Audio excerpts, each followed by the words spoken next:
I wish I could read these biographies of Ludwig. Wait a minute.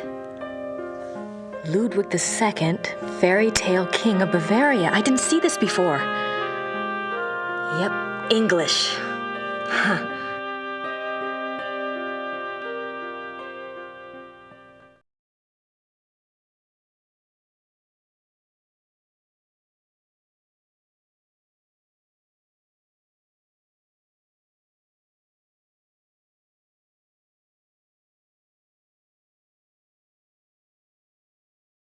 Ludwig remained throughout his life both very bright and very naive.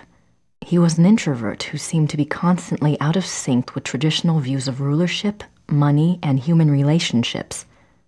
The world ever failed to match his ideals. Perhaps this was a fault of his sheltered upbringing as future king. He never was introduced to the real world, and the real world failed to interest him as an adult. In his youth, Ludwig was in fine physical condition and loved to hike alone in the Alps and ride horses. He had a hunting lodge, Schahen, specifically for this purpose. Unfortunately, in 1872, a rather traumatic hunting accident befell the king at Schahen, and his leg was cruelly damaged. He never fully recovered from this incident, and his hiking and riding ceased. His physical health deteriorated from that time on, and explains why he looked so unhealthy in later years. A hunting accident? Ludwig remained throughout his life. In his youth, Ludwig was in a hunting accident?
I wonder what Gerda's up to.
There's no one there.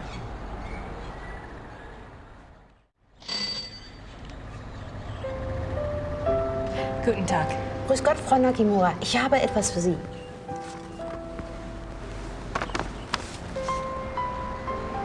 Oh, it's from Gabriel. Ja, das ist vom Schattenjäger. Ja. No, I think you... Gabriel is a working partner and... Never mind. Danke. Bitte, brauchen Sie noch etwas?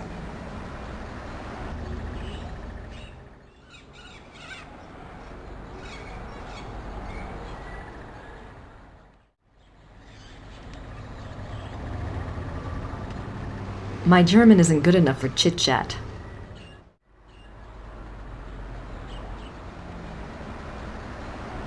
Gracie, you decided to come over. That's great. Guten Tag and all that. I'm sure you and Gertie are hitting it off. Thanks for finding the werewolf book.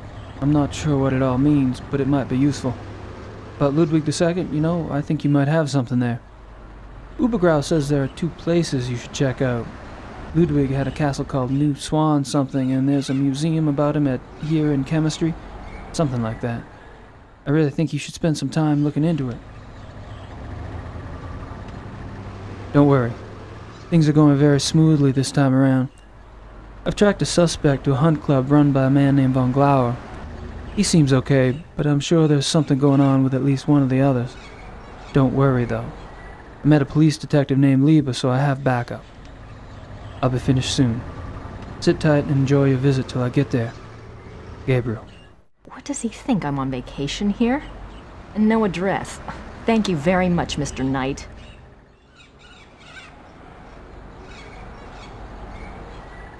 Danke. Bitte.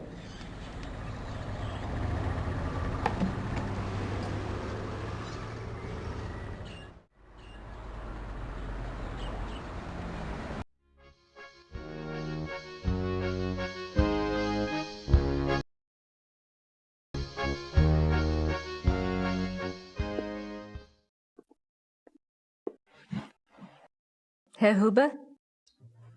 Yes?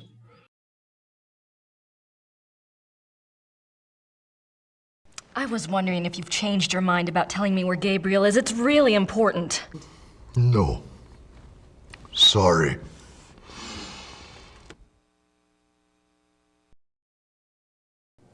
Thanks. Bitte?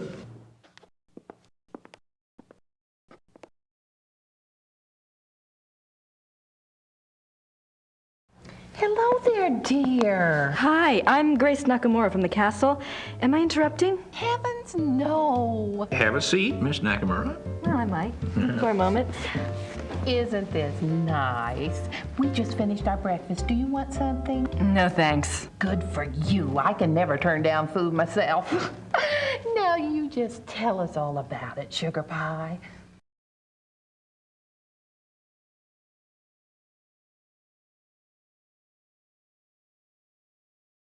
You mentioned the other night that you were a demonologist. What is that exactly? Well, it's not as bad as it sounds, honey. What Emma and I really do is to help protect people. Protect them from what? Well, do you believe in the devil, Miss Nakamura? I believe in good and evil, if that helps. Oh, but Satan and his demons are real, and they will attack the living. And most folks don't know what to do once they've been attacked. We try to help protect people. How can you protect people from demons? Best protection is faith in God, of course. But sometimes faith isn't enough. Sometimes we have to delve into the supernatural in order to protect others. Your Schottenjoggers are just the same. We are? I mean, he is? Of course. The warriors of light are rare these days, but they do exist all around the globe. That's interesting. I just read about a group called Manos del Sol in Brazil. So the Ritters aren't the only Schottenjägers. Well, they're probably the only ones to use that title, but others have been chosen for the battle.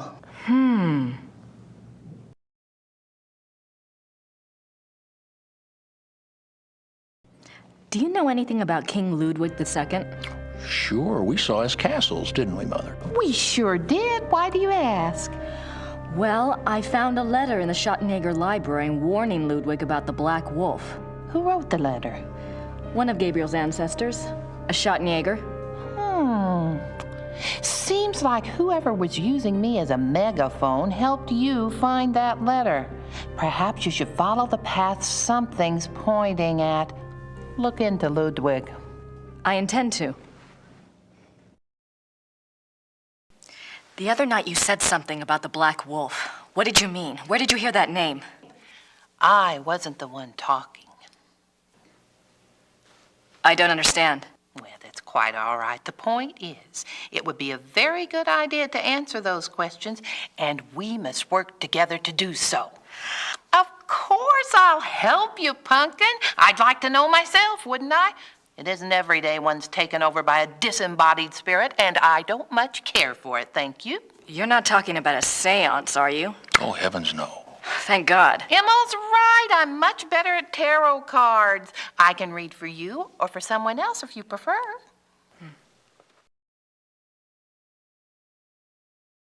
Are you sure you don't know anything about the Black Wolf? I never did, dear. I told you. Really, you mustn't confuse the vessel with the voice. All I remember was seeing a very bright flash like lightning. Next thing I knew, Emil had me outside. Whatever it was very powerful. Very powerful.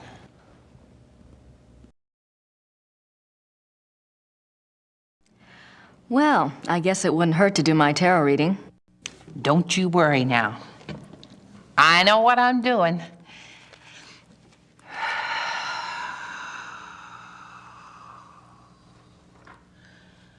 Push your vital energies into the cards.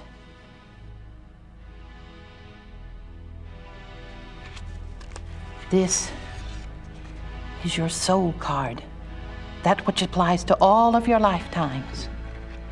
It's the Empress. Oh, that's a good one. What's it mean? It means that your soul's journey is one of leadership.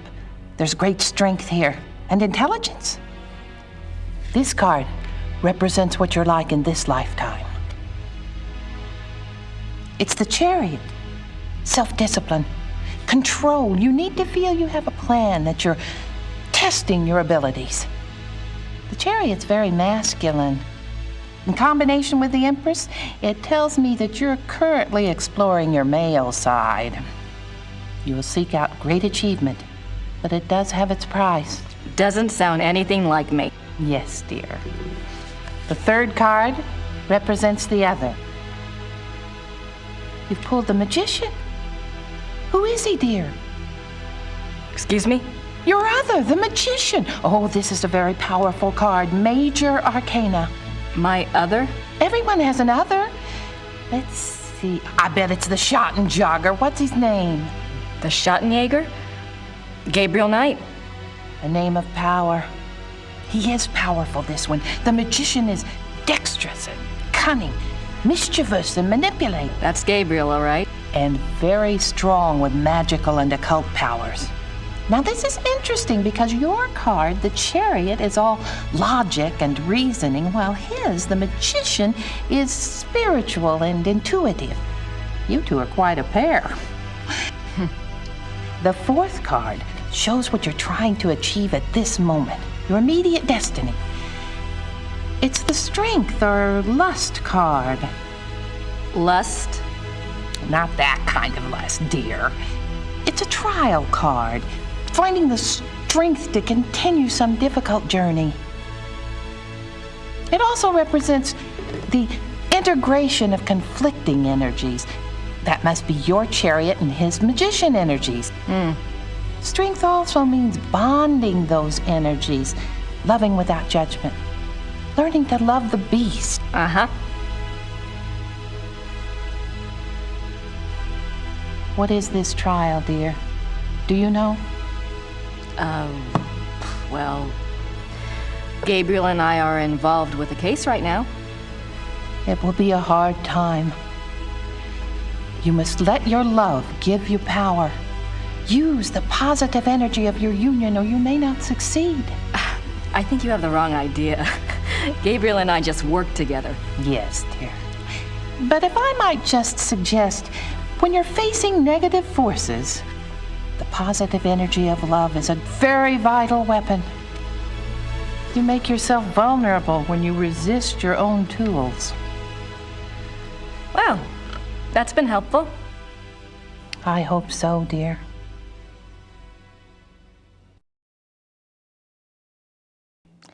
Maybe we should do a reading for Gabriel. Oh, let's! It's a little like spying on someone unawares, but what the heck?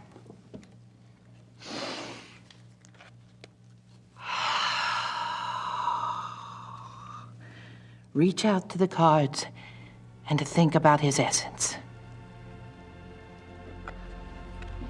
His soul card is the Magician. Yes, dear, it reflects your other exactly. Well, maybe, but I'd rather hold out for David Copperfield. And his lifetime card, oh goodness, the Lovers. You mean the sole purpose of his life is in his pants? Doesn't surprise me. It's not what you think, dear. It's a duality card. As a lifetime card, it refers to Gabriel's own duality. Good versus evil, physical pleasure versus spiritual growth, that kind of thing. His challenge is to integrate the conflicting parts of himself. Until he does, he'll never find peace. And you will find peace when you acknowledge all of him. Find a way to love the worst as you already love the best. You're really reaching. Mother. His other is the High Priestess. Let me guess. That's me, right? No, dear, it's not. The High Priestess represents psychic mysteries, deep wisdom. This is a very different energy from your earthy one. This must be our connection. To the voice, dear! Someone is trying to communicate with Gabriel. This force is represented by the High Priestess. That's not much help. What about the Black Wolf? But it is a help, dear. The High Priestess is a spiritual guide card if ever there was one. The message must have been a warning. If this force is connected to Gabriel, and if he's so very psychic, then why doesn't it just go to him? Why say it to me? Maybe Gabriel's blocked. Maybe he's purposefully blocking. There is that duality business. Let's go on and see if it becomes clear. The fourth card, remember, represents the current situation. It's death. Oh. Nothing to worry about then. Now, you just leave interpretation up to me, Sugar Pie. It's a transformation card, dying to one thing and being born to another. It is painful, but it isn't necessarily bad. Two of Wands. Oh my. What? A 2 is not good here. Wands is Mars in Aries. That's a war card. In conjunction with the death card, there are 2 possible transformations. 2 transformations? Yes, dear. Gabriel is waging a spiritual battle. The transformation might be good or evil. That must be the purpose of the High Priestess. She's trying to guide him. So you think he really might be in danger? Oh, yes, dear. Gabriel's very essence is at stake. If he takes the wrong path with his powers, Imola and I will stay in town. You must let me know if anything else happens that we can read for clues. Let the Force use you.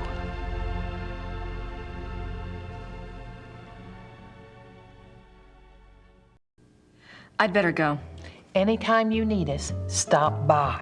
And be careful now. Thanks.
Gerda's here. I wonder what she's up to.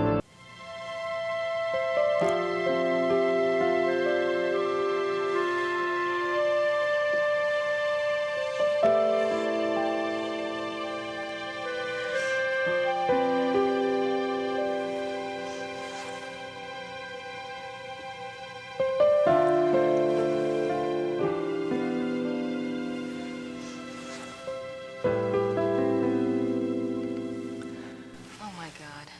Gerda was in love with Wolfgang.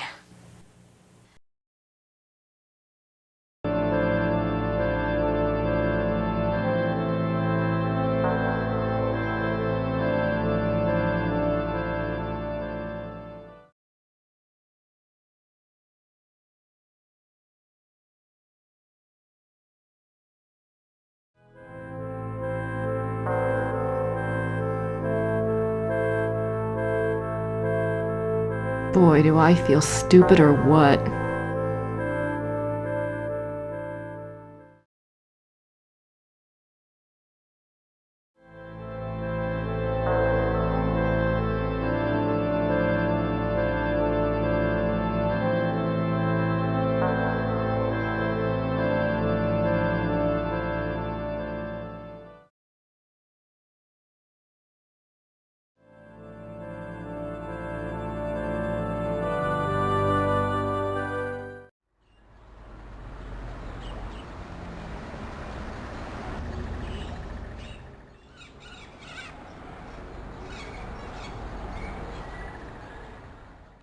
I wonder what kind of flowers these are.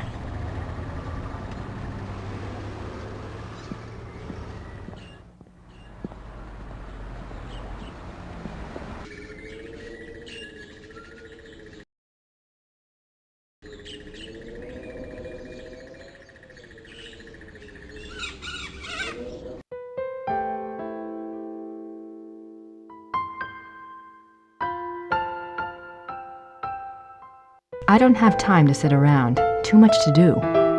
Gerda's at the church.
I'll leave the other roses on the bush. They're beautiful, but they won't last long in my coat.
That's better, don't you think?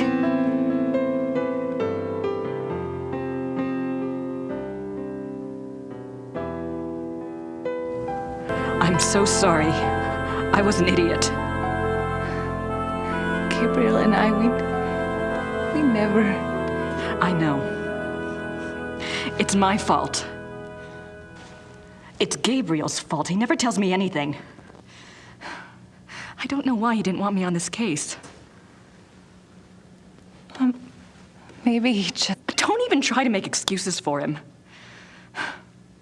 Still, he's up to his neck in it, I think. Will you help me out with something? Of course. I have to do some research on Ludwig. I want to go see some of his castles. Take Gabriel's car. There's a map of southern Bavaria in the car. Ludwig's castles are all marked. Thanks. Good luck.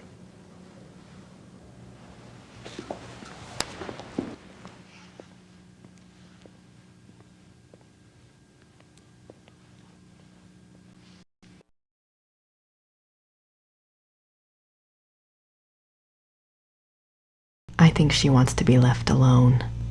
Grace Nakamura. Grace Nakamura.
Gabriel's car keys. He'd have a fit if he knew I had them.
Our tour begins in the entry hall.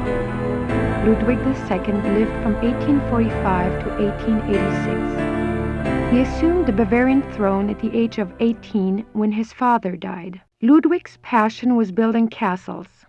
He built 3 during his lifetime: Linderhof, Herrenchiemsee, and Neuschwanstein. Plans for a 4th castle, Falkenstein, were underway when he died. In addition to his obsession with building, Ludwig also had a passion for classical heroic German mythology, a taste he shared with the German opera composer Richard Wagner. Neuschwanstein is decorated throughout with themes from these stories, most of which directly relate to Wagner's operas.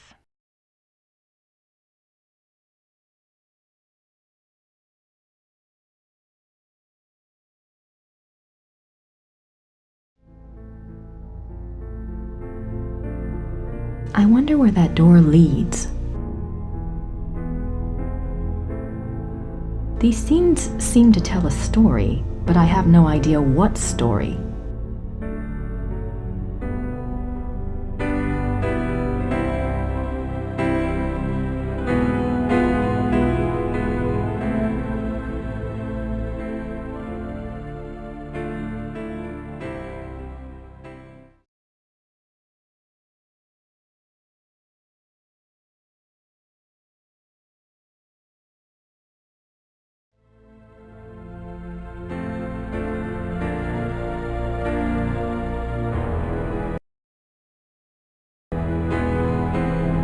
I don't think the guards want to be bothered while on duty.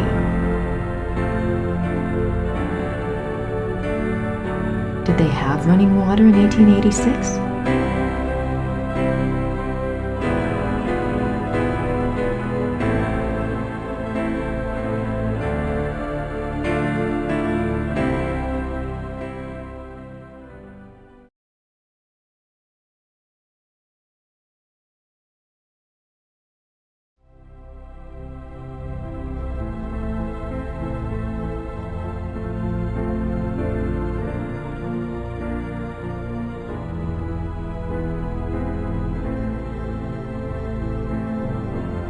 Maybe Ludwig thought all this luxury would help him sleep.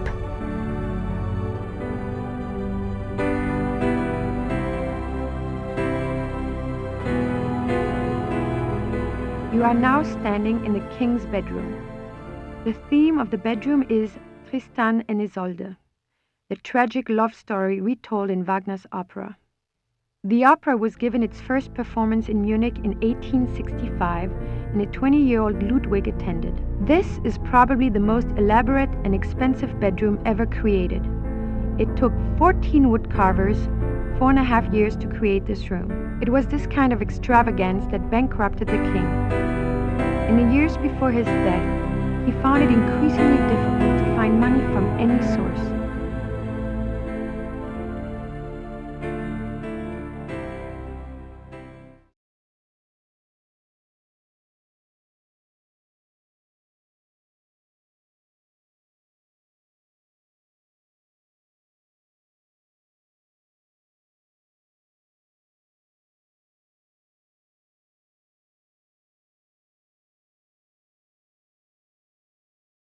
I don't think the guards want to be bothered while on duty.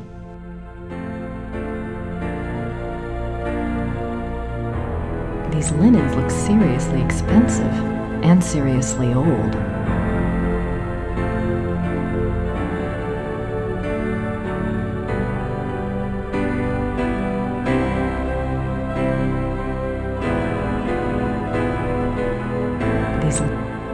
This is the king's living room.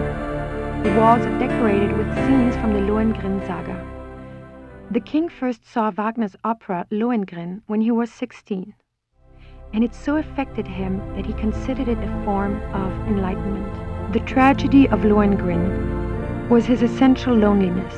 This too was Ludwig's own fate. Ludwig withdrew more and more into his fantasy world of epic heroes and absolute monarchy. An ideal he was determined to create in his castles if he could not have it in his real life. He only wanted to be alone with his dreams, so much so that even his servants were kept at a distance and were not allowed to look at him. What were you afraid they'd see?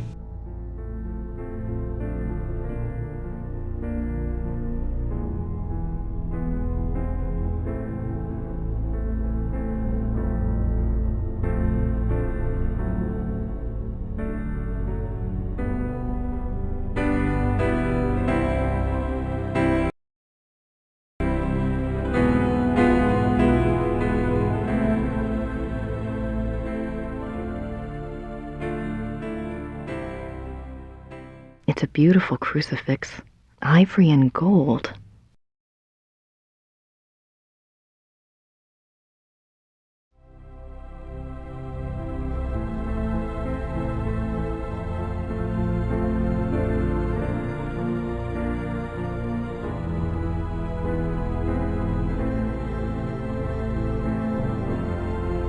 That's an unusual depiction of the Madonna.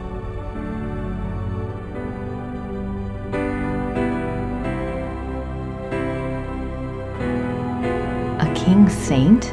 I wonder if Ludwig pictured himself that way, or maybe he just wanted to be that way.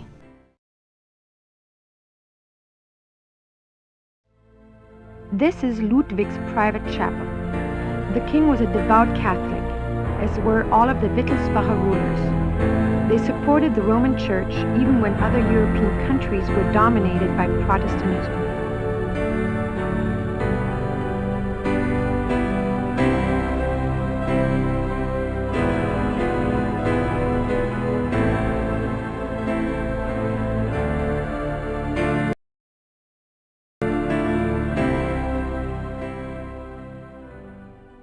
I don't think the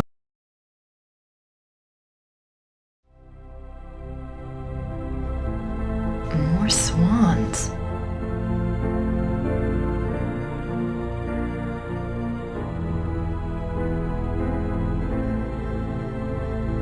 The swan motif is featured throughout the castle, but it is particularly prominent in this room. Both the swan and the lily were symbols Ludwig associated with himself. They represented his ideals of majesty and purity. The painting behind the swan shows Lohengrin's arrival.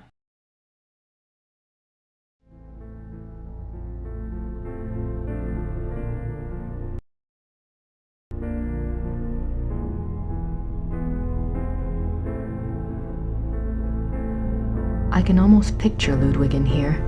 I wonder what he really dreamt about in this room.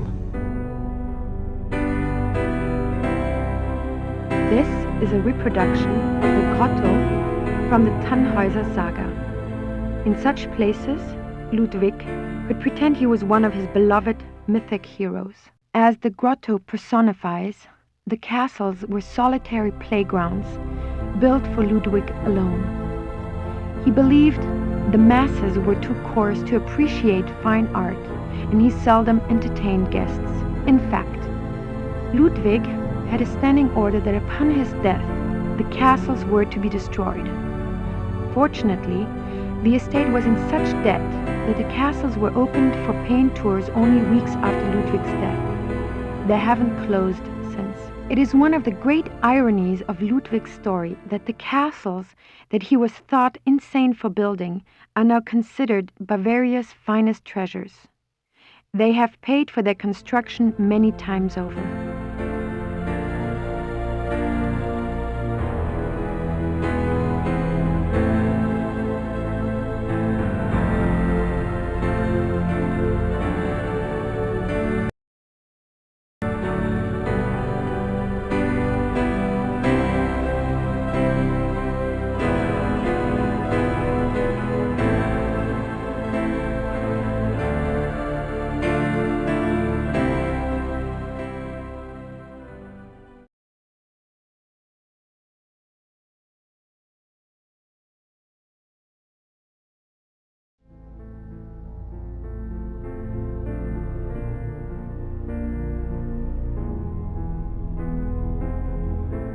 Pretty nice place to work.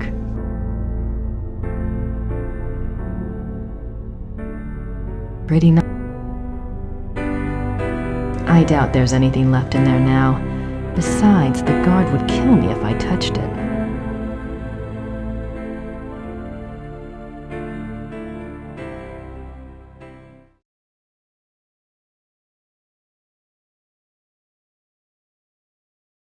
The study paintings depict scenes from the Tannhäuser Saga in the Wartburg Castle.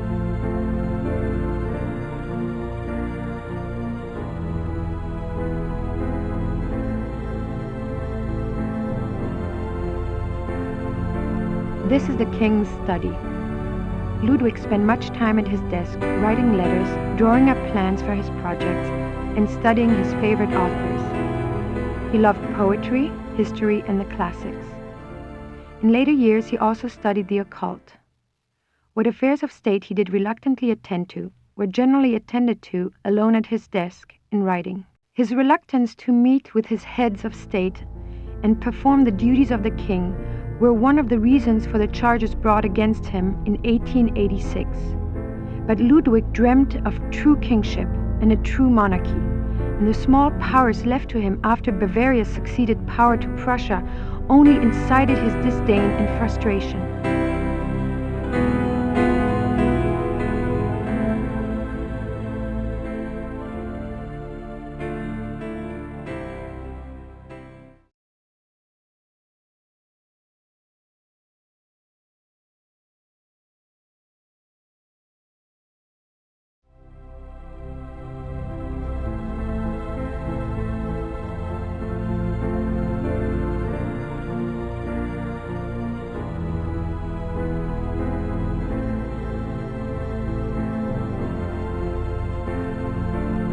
Why would Ludwig have wolf paintings in his castle?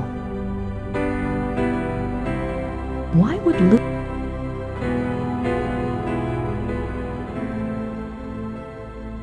The hunters tracked down Engelhard and Hildegunde.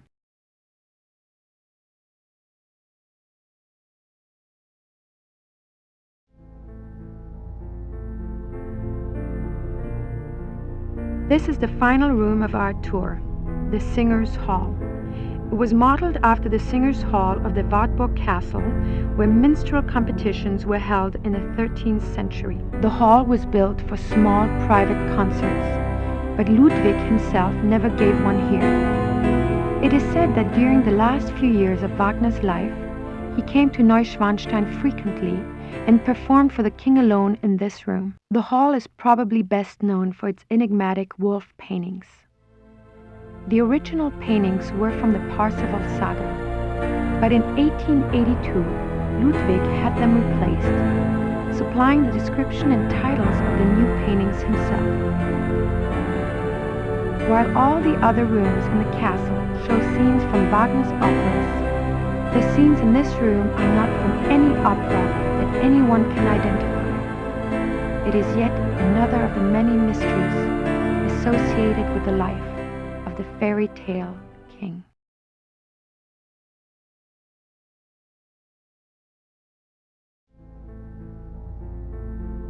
I don't think the guards want to be bothered while on duty.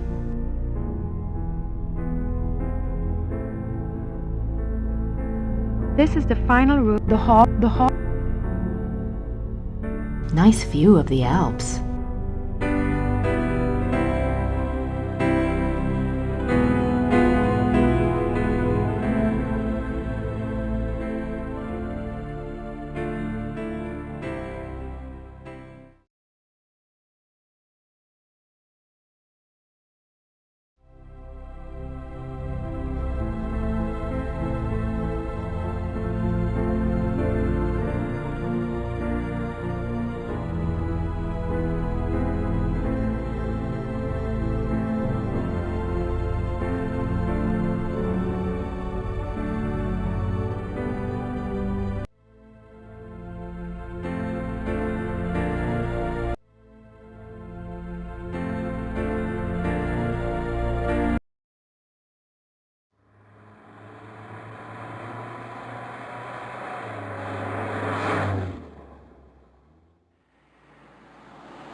I can't see the displays until I've gotten past the counter. I can't see the displays until I've gotten past the counter.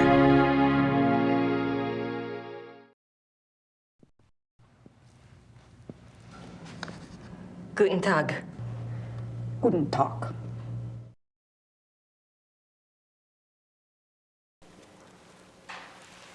Ich hätte gern eine Eintrittskarte fürs Museum. Ja, 8 Mark für eine Ganztagskarte.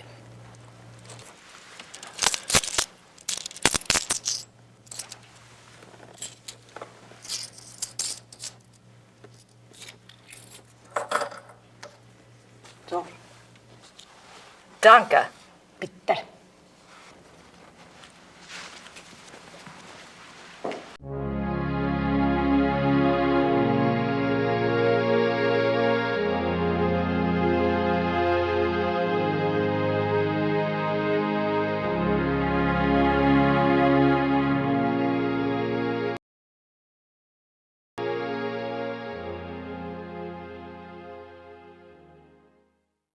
A ticket to the Ludwig Museum.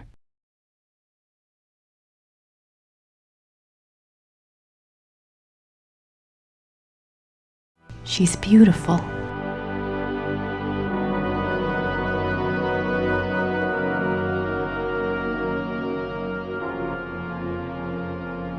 One of Ludwig's few close friends was Empress Elizabeth of Austria.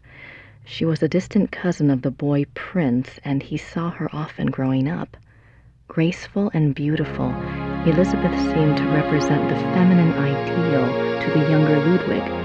Their friendship continued after her marriage, mainly by correspondence. She remained a source of stability for Ludwig throughout his life. In keeping with Ludwig's love of romance and drama, he called her the Dove, and he to her was the Eagle.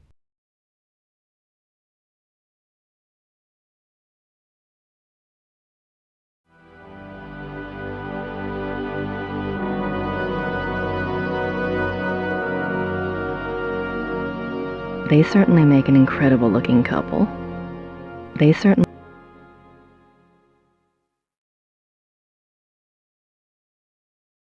Ludwig is Prince Charming. He played the part well.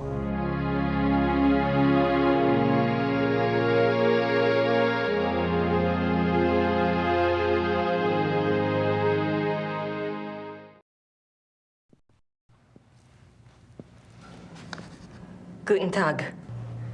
Guten Tag.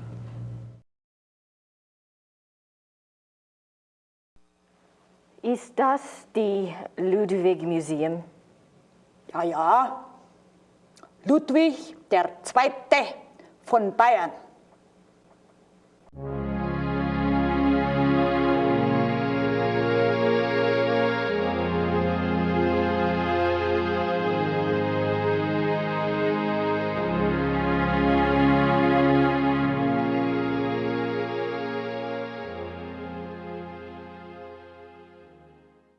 June 7th, 1886.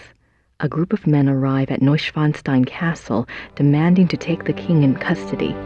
With them is Dr. Guden, the doctor who had been in charge of Otto, the king's mentally ill brother.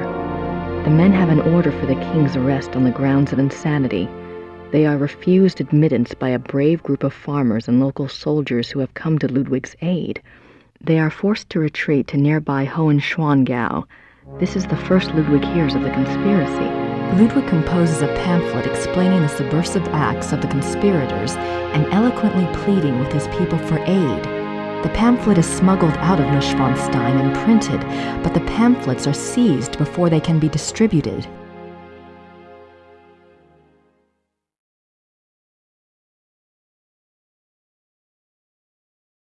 June 12, 1886. Ludwig knows the conspirators will return. He despairs.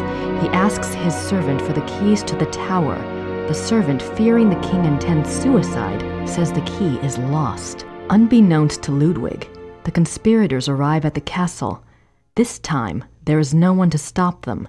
Ludwig is lured from his bedroom to the entry hall of Neuschwanstein on pretense. There, he is taken into custody. Ludwig is taken by carriage from Neuschwanstein to Berg, where his brother Otto had long been imprisoned. This is a great blow to the king's state of mind. While on the way, the group stops at Seeshaupt to change horses. Ludwig asks to see the postmistress, Frau Vogel. She brings him a glass of water and he says something to her. She never reveals these last words to anyone.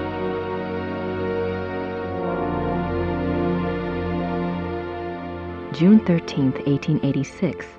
At Berg, Ludwig seems cooperative and coherent.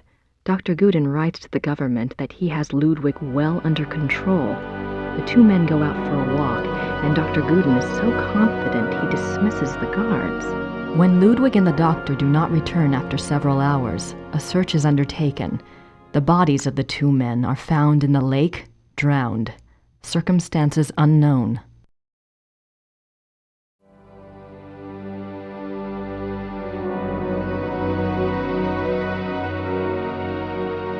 June 18, 1886. Ludwig's funeral procession marches through the streets of Munich, followed by enormous crowds of mourners. The service is held at a packed St. Michael's church. Lightning strikes the church during the service, but no one is harmed. Ludwig's body is entombed in the Wittelsbach crypt at St. Michael's. His heart is placed in an urn in the pilgrimage chapel at Altötting in the Wittelsbach tradition. The urn is shown to the right. His heart is in an urn? How bizarre.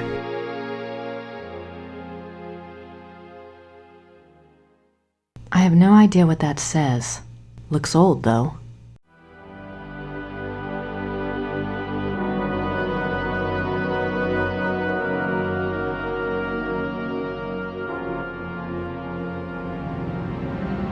Oh my God. That's the slave for my dream. Maybe Mrs. Smith will know what my dream meant. I have to ask someone. This thing is getting too weird.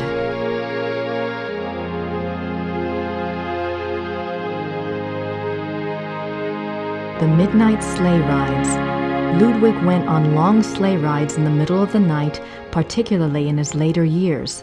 It is said that he suffered from insomnia, headaches, and toothaches, and the rides soothed his restlessness. The sight of the king's grand sleigh speeding through the countryside of the Alps often startled the peasants and became a superstitious omen of ill fortune. I can see why. But what was he doing out there at night?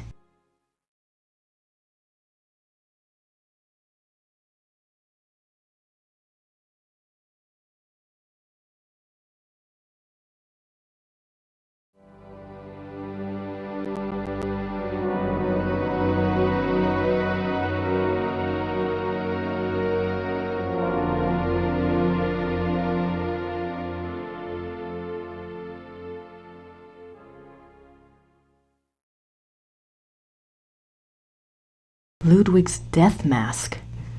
Wow.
Ludwig and Wagner.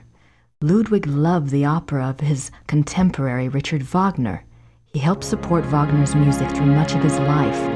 Ludwig considered Wagner a close friend, often calling him the great friend. Wagner encouraged this infatuation, some believe, for personal gain. Typical artist.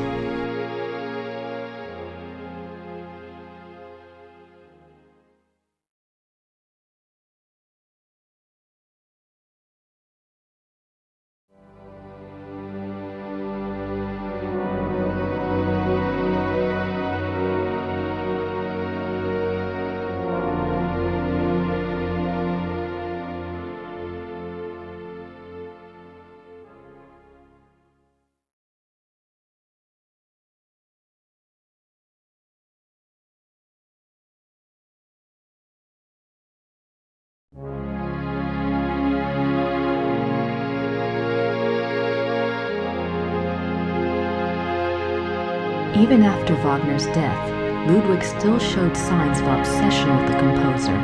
This letter, written in 1882 by Ludwig to the conductor of the Munich Opera, instructs the conductor to make preparations for a new Wagner opera. The conductor went to see the king as instructed. When he arrived, Ludwig was ill and refused to see him. Nothing further was ever heard of this mysterious new opera. Was it a figment of an ill man's desperate wishes?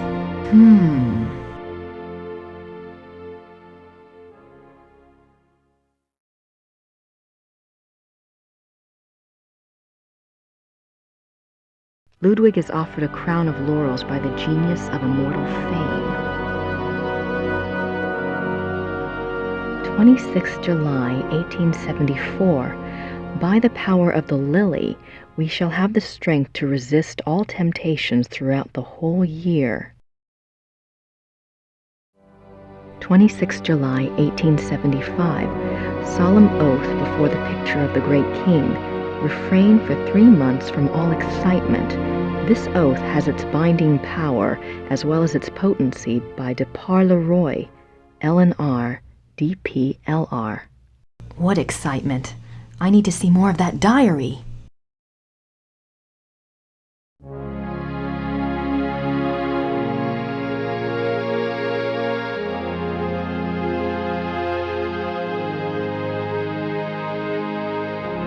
He looks so regal. Why would he give up all of this pageantry and become a recluse?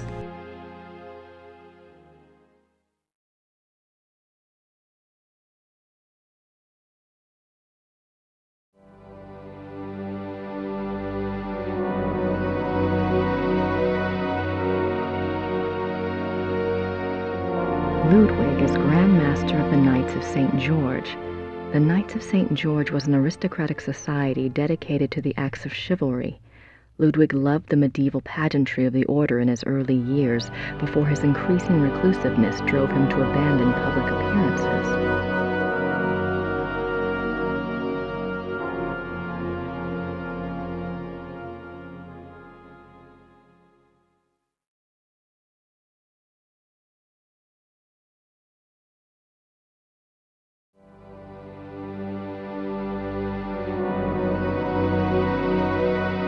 Looks like it weighs a ton. Ludwig's Grand Master wardrobe from the Knights of St. George.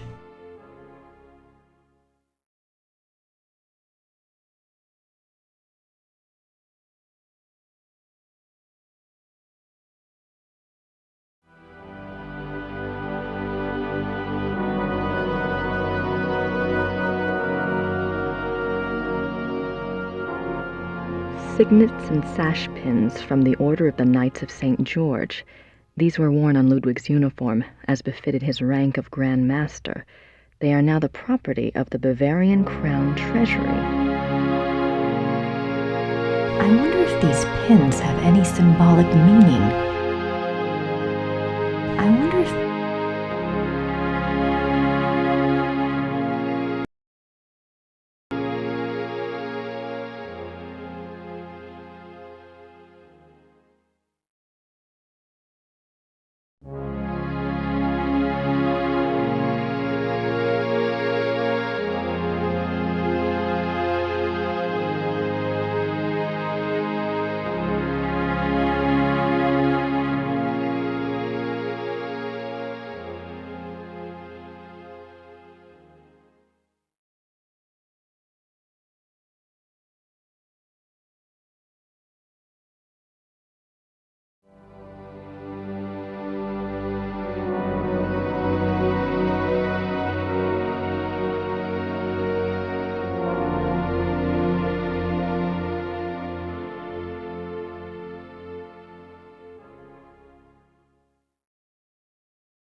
Ludwig.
Richard Wagner.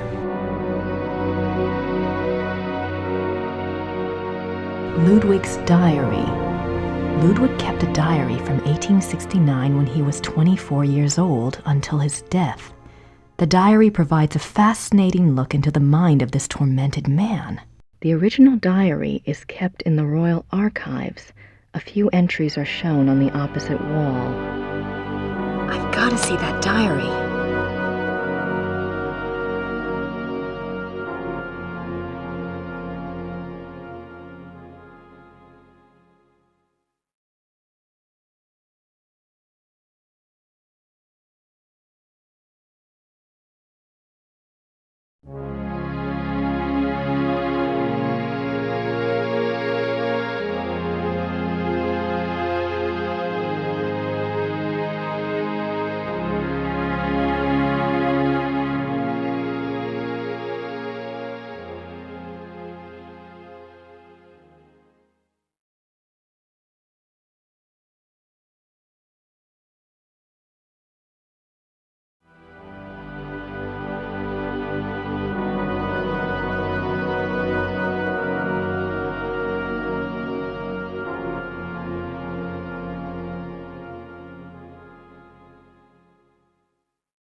Ludwig is grand.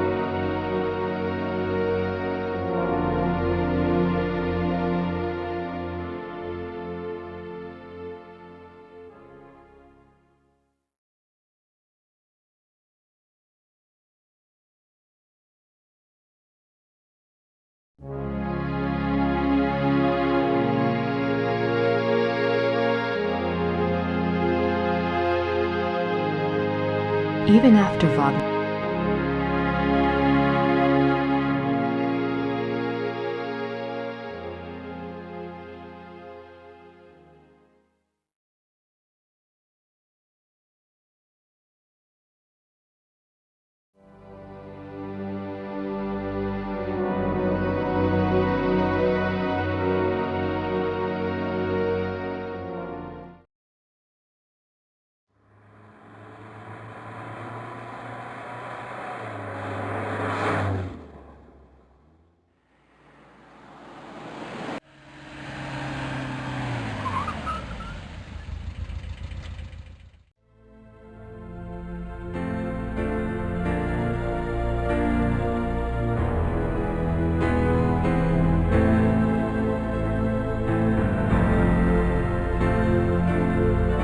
I wonder where that door leads.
Guten Tag.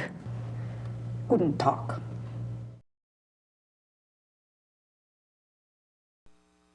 Ludwigs Tagebuch im Museum? Ja, Wo kann ich Ludwigs Tagebuch hier anschauen? die Tagebücher sind ganz persönlich. Die sind in den königlichen Archiven. Niemand darf die lesen. Aber Nein, niemand darf die lesen. danke.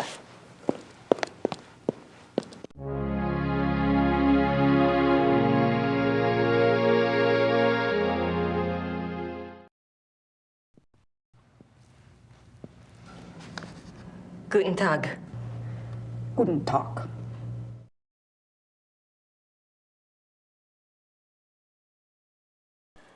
Im Museum ist einen Brief von Ludwig über eine neue Wagner-Oper. Ja, ich kenne diesen Brief. Wo kann ich mehr von dieser Wagner-Oper sehen? Ja, ich weiß nichts über Wagner. Das hier ist kein Wagner-Museum. Ja, ich weiß. In Bayreuth befindet sich ein Wagner-Museum. Versuchen Sie es halt doch, ne? Bayreuth. Danke.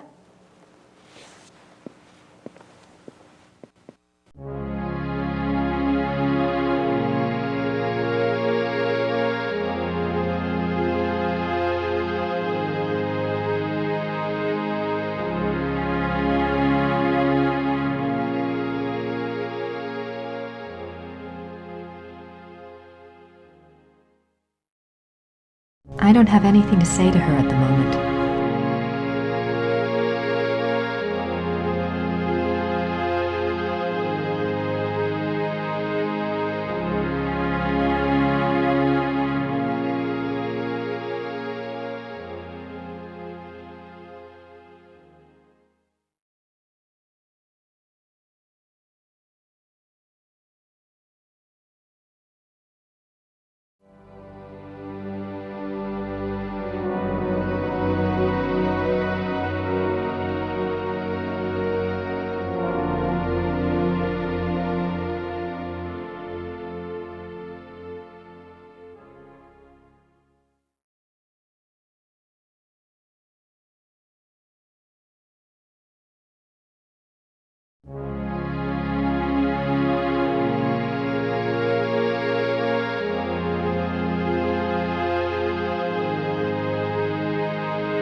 Grüß Gott. Guten Tag. Ist das die Wagner Museum? Yeah, you're an American, aren't you? I'm afraid the house is closed this time of year. It will be open next month. Crap. You are interested in Wagner? Very interested. Very recently very interested. Yeah. Most of the house is closed for cleaning, but a few rooms are open. I shouldn't let you probably, but if it is only you, you are alone, aren't you? Endlessly. Come in and look around. That's very generous. What do I owe you? Georg Immerding. It's only a few displays. Besides, I wouldn't be much of a shining knight if I charged you. Thanks, Georg. My name is Grace. Hello. Have a good time.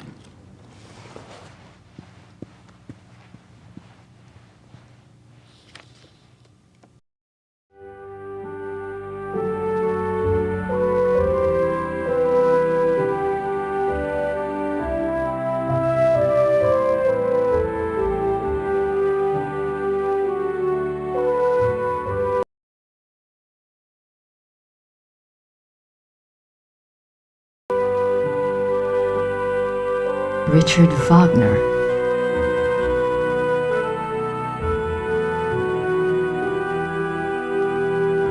Franz Liszt, composer and Cosima Wagner's father.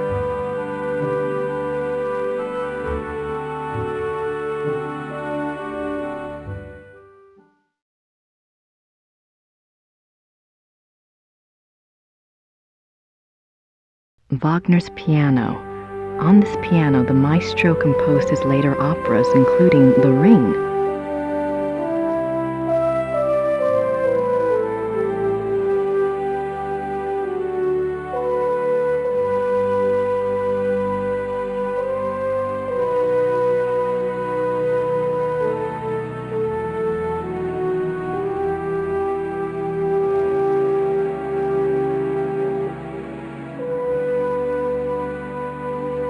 The death of Wagner.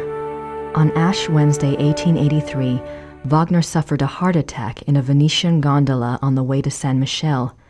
His wife and the gondolier carried him into a church where he regained consciousness. Wagner died 4 days later on this sofa.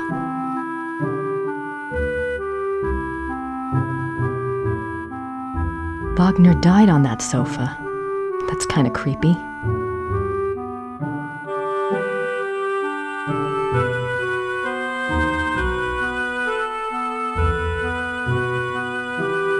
Wagner's death mask.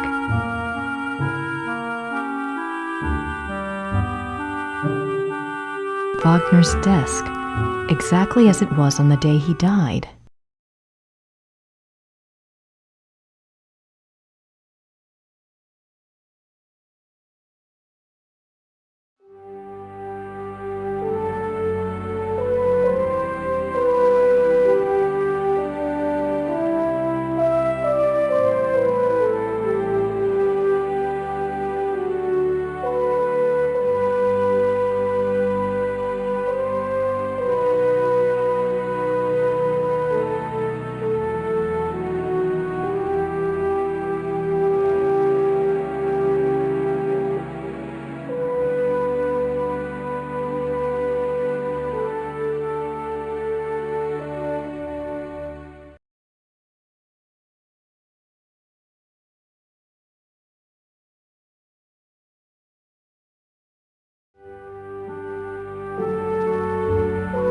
It's a letter from a Monsieur Beaujolais, dated September 1881. Looks like he's discussing acoustics and sound waves, and crystals. Wasn't Wagner's Bayreuth Theater already built? Why would Wagner be worrying about acoustics?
It looks like an architectural drawing of a theater, the Wittelsbacher Theater, München.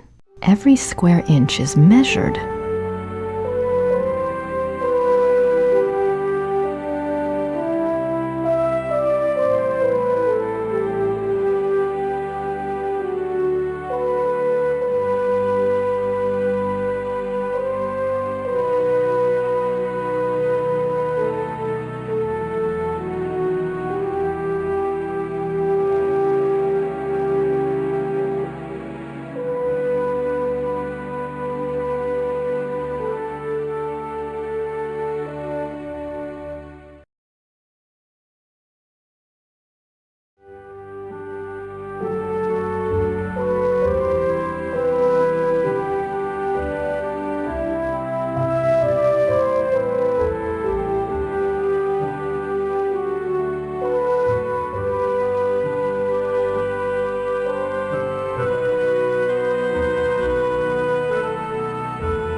portrait given as a gift from Ludwig to Wagner.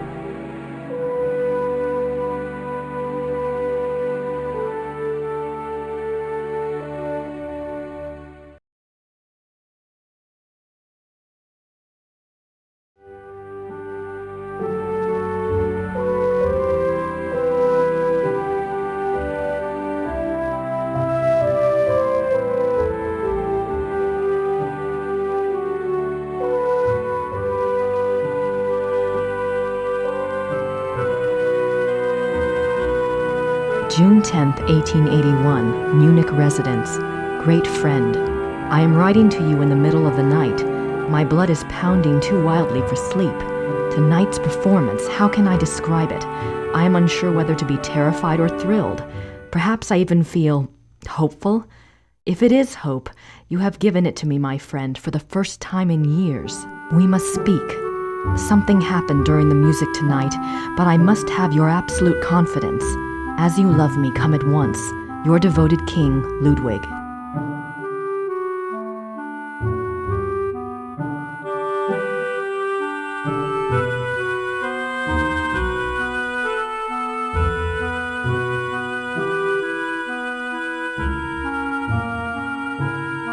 July 1882. Great and beloved king, Monsieur Beaujolais and I have finished the diagram.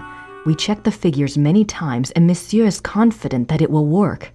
8 identical fixtures are to be made from the diagram and placed in the theater exactly as specified. I'm sending the diagram with your courier. Be full of hope and have courage. All will be well. Your own, Wagner.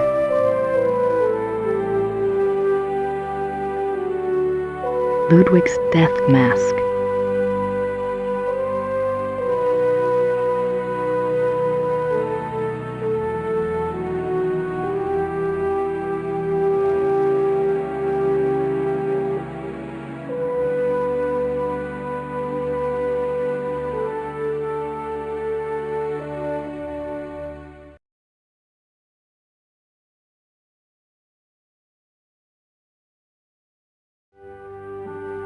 Ludwig as the classical Greek hero.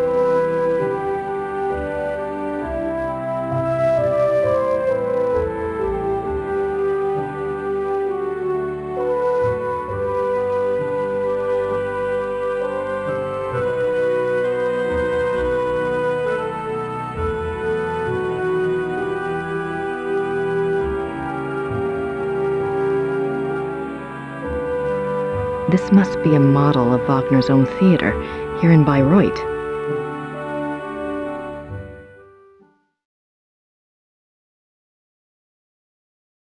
Opera costumes.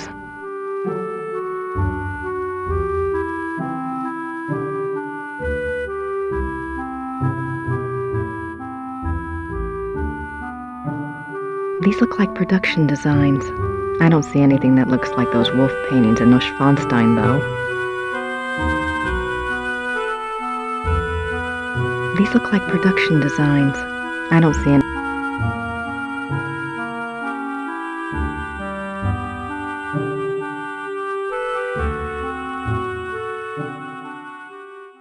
The great patron himself.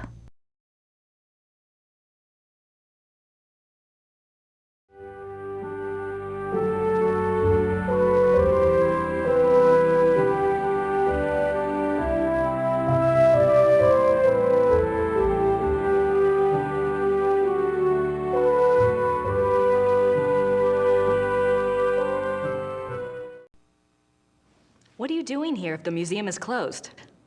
They always like to have a caretaker here. It's a good job for me. I can soak in the atmosphere of the maestro while I compose. What are you composing? This? Oh, a new arrangement. One of Wagner's pieces. For the Bayreuth Opera? No. I am only a student at the university. I study music, composition, conducting.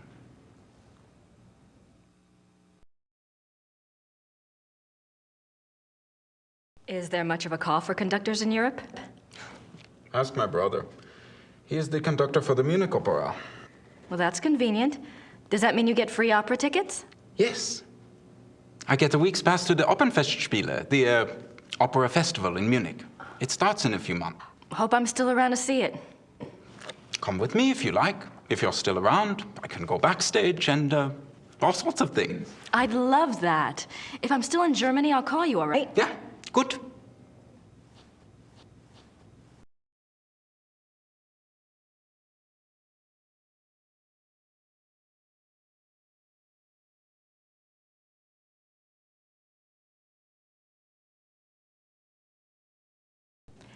Tell me about Wagner. He was a character. He spent most of his life trying to convince rich patrons to subsidize his work. Unfortunately, he had expensive tastes. You see, he believed that someone of his genius deserved to live well. Can't argue with that. But Ludwig II supported him, didn't he? Yeah, sure, but Ludwig came along very late in Wagner's life. By then, he had already been run out of Venice and most major cities because of debt. Ludwig saved him. And the music. Best thing Ludwig ever did.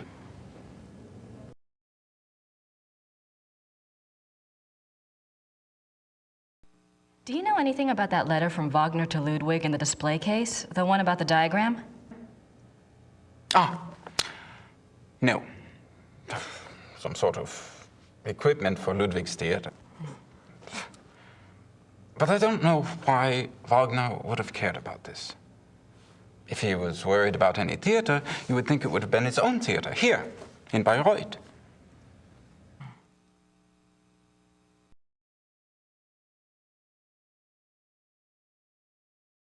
Have you ever heard about the letter that Ludwig wrote to the Munich conductor in 1882 telling him to prepare for a new Wagner opera? You're full of surprises, for an American. What do you know about it? No one knows anything about it.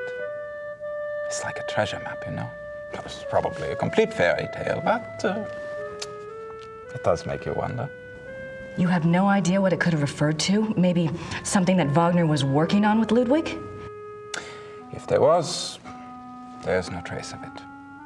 Except perhaps in the dreams of unemployed music students.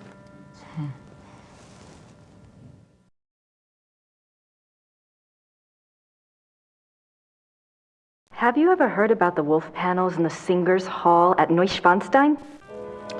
Did my brother send you here? No. Probably not. It's only the letter to the conductor, the wolf panels. Oh, my brother thinks I am crazy because of all my theories. What theories? This is Quatsch. If there was a lost opera, a lost Wagner opera, and if one could find it, to a conductor, this would be like finding King Tut's tomb. But people have looked for it before.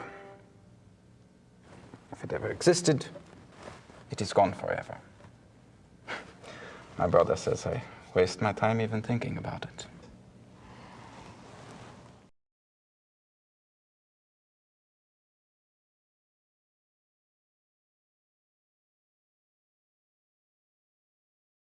I'm curious. Is there any other information that points to the lost opera besides Ludwig's letter and the wolf panels?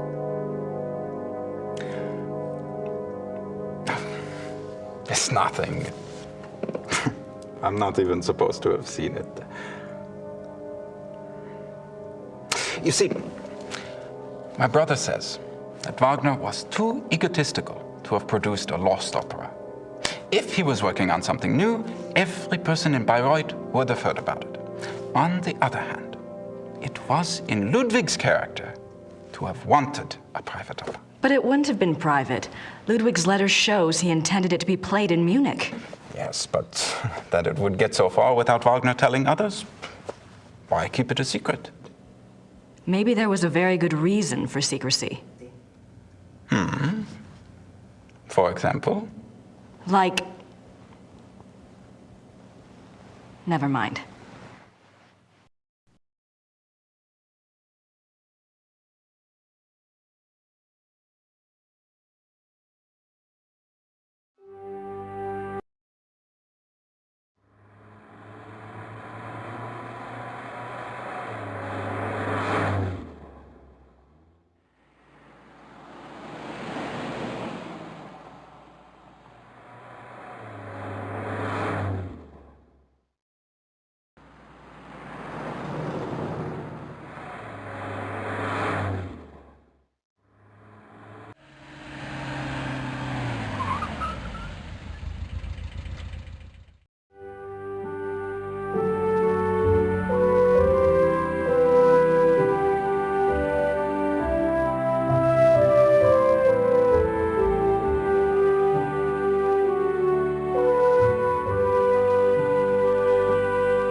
Hi, did you have a good time?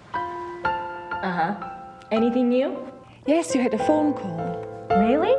A man named Professor Barkley. He said you had his number. I do. Thanks.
Herr Huber?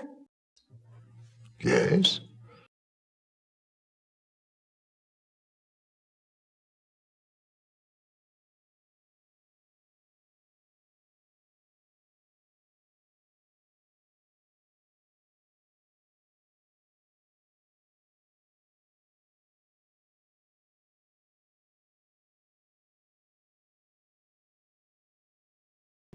Are the Smiths in their room?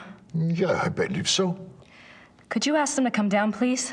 Ah, ja, natürlich.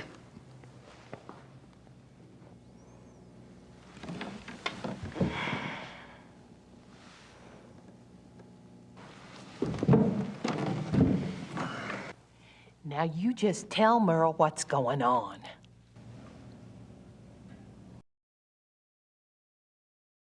I had a dream last night. I didn't remember it at first, but I saw something today at one of the museums. What was the dream? I was being chased in the woods by wolves. And I saw a sleigh. Ludwig was inside. He pulled me up, and I thought I was safe. But then he turned into a wolf. So what do you think, Mother? A dream of rescue is a spiritual guide dream. The High Priestess in Gabriel's cards must be linked to Ludwig somehow. What do the wolves represent? I'm a psychic, dear, not Freud. But the warning I got was about the black wolf, wasn't it? And the wolves in the dream. It must be the same danger. It's so frustrating. The more I find out, the more questions I have. Why don't you try a little communicating of your own? Ludwig's the link. Appeal to him. The answers may not come right away, but at least you'll give the guide something specific to say the next time she contacts you. Isn't there any way that you could, do a psychic reading on Ludwig or something?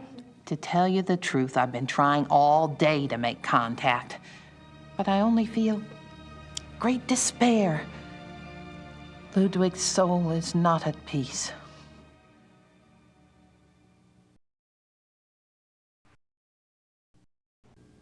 I'd better go. Anytime you need us, stop by. And be careful now. Thanks.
Hi, Gerda. I'm back. Good.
Hello? Hi, Professor Barkley. It's Grace. Oh, good. I have a name for you. It's Herr Josef Dahlmeier, and he specializes in Bavarian history, and I think he's somewhere near where you are. Herr Josef Dahlmeier. Great, got a number? Yeah, I do. It's 4982-555-2234. Thanks a lot. Sorry about the bother. That's no bother. When are you coming back to school, Gracie? When I figure it out, I'll let you know. Well, be good.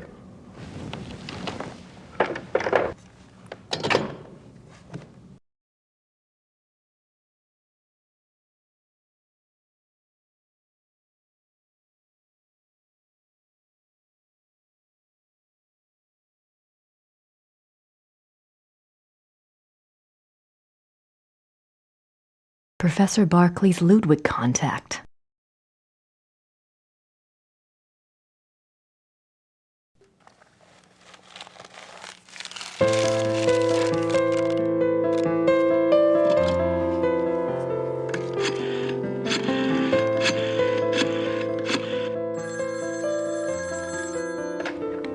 Hallo?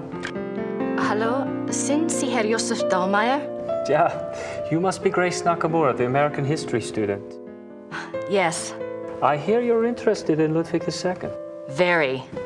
Good. There's something I want to show you. Drive to Berg on Starnberger See. Meet me at the Memorial Chapel. All right. Thank you. Oh, wait. Was there anything you wanted me to look into before we meet? Well, I was hoping you knew something about someone called the Black Wolf. He was a contemporary of Ludwig's. He lived in Prussia, I think, and he was well connected. Never heard of him, but I'll check. See you there. Thanks. Bye.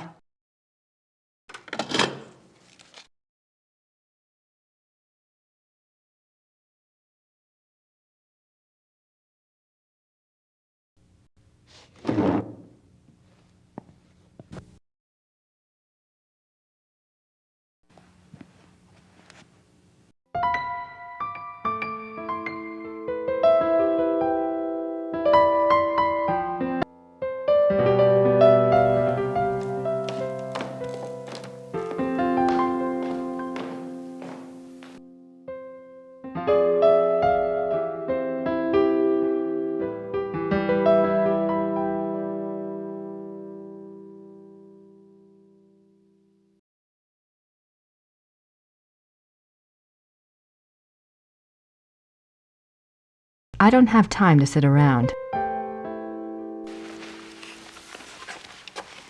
Gerda? Yes?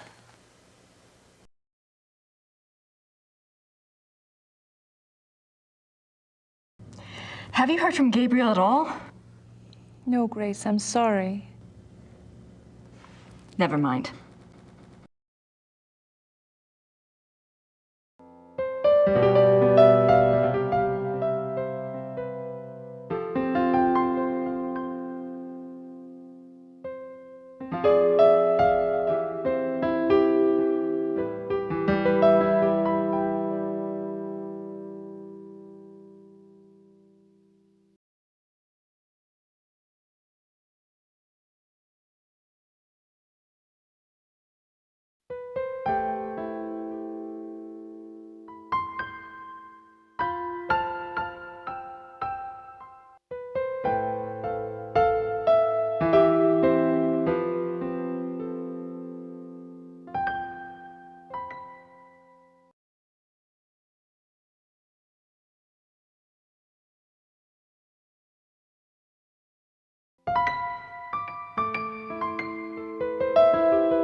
It's a memorial chapel.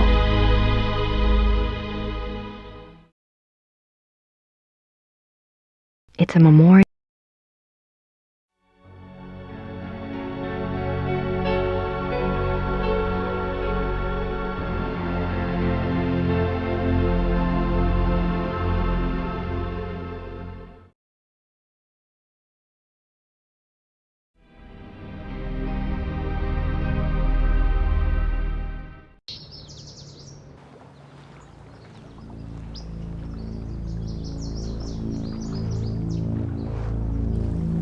This is where he died.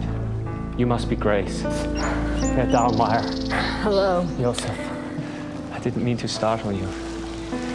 I wanted you to see it.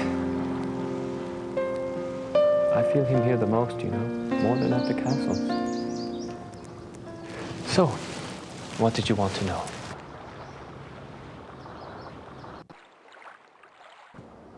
Professor Barclay says your hobby is Ludwig. Yes. He was the last real king that Bavaria had. As a Bavarian and a history buff, well, that's enough to hook me right there. But there's more, right? He was a romantic, you know, a dreamer. And he was misunderstood, maligned. Sounds like you can relate. Me? Hell, I have it easy. At least I live in the 1990s, and not every eye in the country is on me. But yes, I can relate.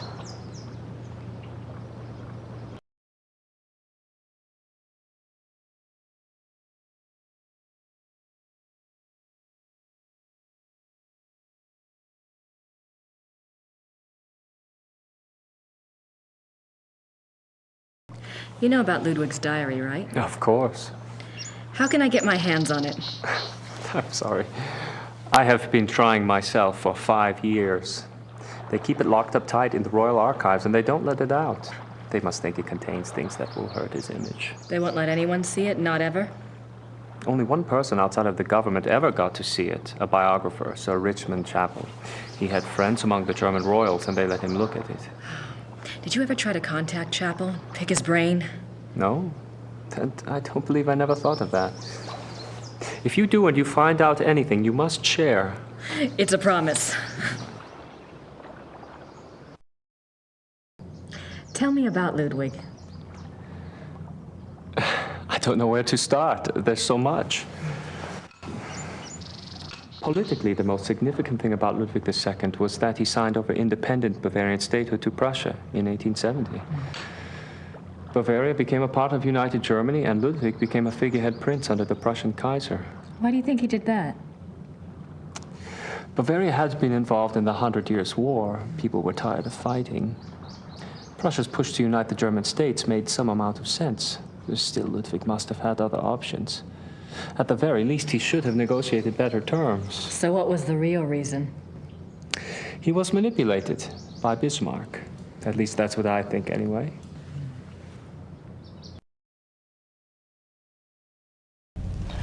What about Ludwig personally? You'll find two perspectives on Ludwig. The view the tourists get is the romantic ideal, Ludwig the tormented loner. Then there is the historian's point of view. Ludwig was plagued with guilt over his sexual orientation and was driven mad with self-loathing.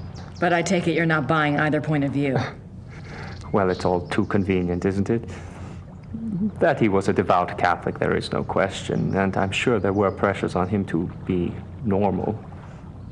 But he was no prude. He loved Byron. Yes. Philosophy, the French court. If anything, Ludwig was too much an egomaniac. He didn't give a damn what anyone thought. And besides, he didn't try to hide any of his relationships. If he suffered from anything in his romantic life, it was disillusionment. No one loved him back as purely as he himself loved.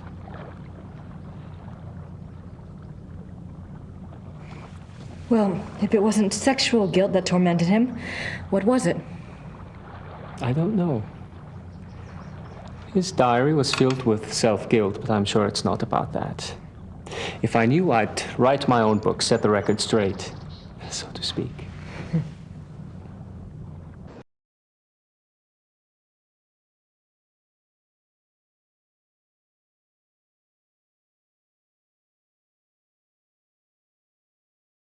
Have you read anything about Ludwig's midnight sleigh rides? Oh, would that have been something?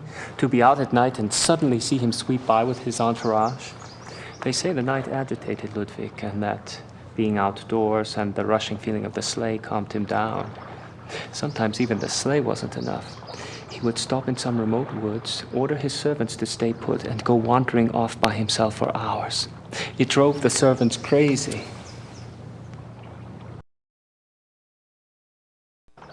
Tell me about Bismarck. Oh, Bismarck. He was the Prussian Kaiser's chancellor. Not a nice man. Bismarck had a reputation for learning people's weaknesses and manipulating them. It's a matter of record that he had spies on Ludwig's staff. He may even have had a henchman even closer to the king. And he was involved in the conspiracy to declare Ludwig insane.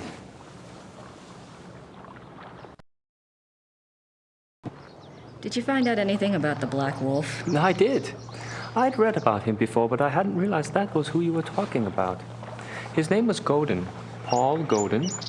I found a reference to his being called the Black Wolf after you telephoned. I've never heard of him. Who was he? Godin lived on the fringes of the Prussian court. He was handsome, charming, dangerous. or so they say. He was variously rumored to have been a foreign prince, a Prussian spy, even an assassin. Since you were interested in him, I found out some things that are probably true. It said he came from abroad in the mid-1800s, but claimed High German blood. Do you know where he came from? No. And he was ruthlessly ambitious. He probably found out who held the power, Bismarck, and offered his services. Bismarck was a good judge of talent, of that sort anyway.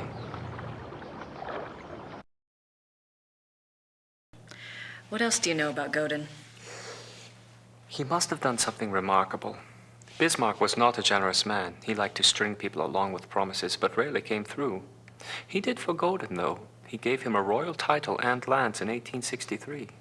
And that was the last reference I found to him. Well, how could he just disappear? It's not that unusual. Back then, when you were given a title, you usually changed your name and moved to a place where no one knew your past, so you could act with impunity, or be a pompous ass and get away with it.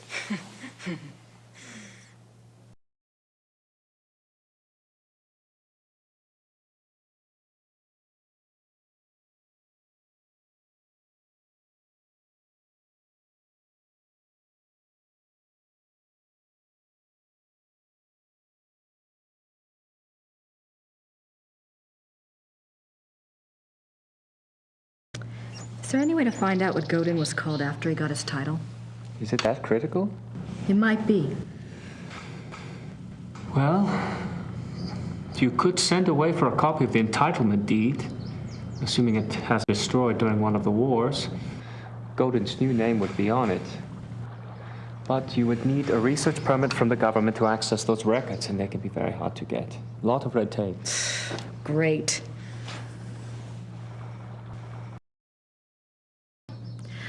What do you know about Ludwig's hunting accident? A couple of years ago, I was introduced to this great old man, a real old-world farmer. Well, his grandfather was Richard Horning, Ludwig's equestrian. Oh, he told some great Ludwig stories. Sometimes I get lucky.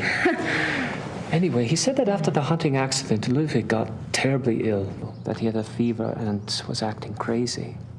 They were afraid that the wolf had been carrying a disease or that the bite had gone septic. A wolf bit him? Yeah, it's not so unusual. There were a lot of wolves in the Alps back then. The servants were really worried, but Ludwig recovered, physically anyway. Horning's grandfather said it was the fever that broke Ludwig's mind, that he was worse than ever after that.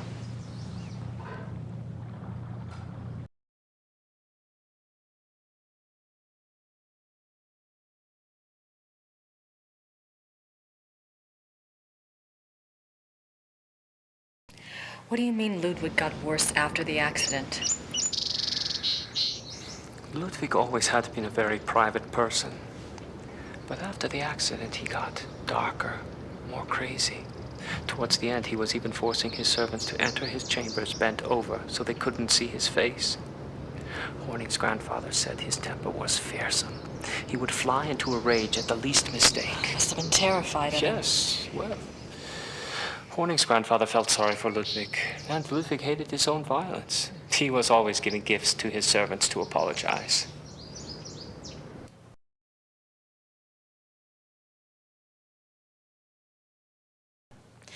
You mentioned that there were other reasons why Ludwig's servants feared him.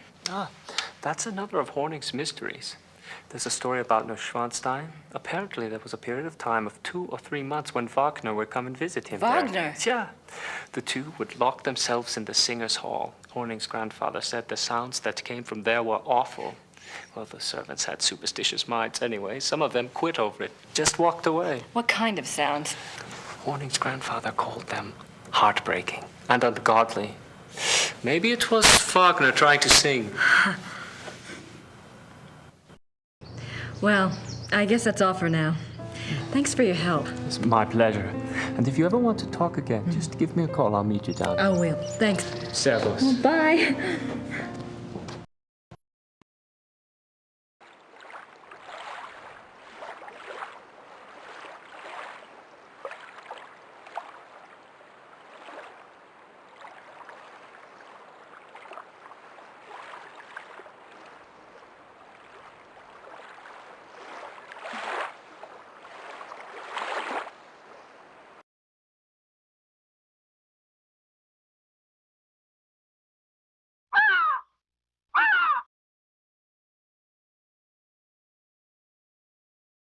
This is where they found Ludwig's body.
Hi, Gerda.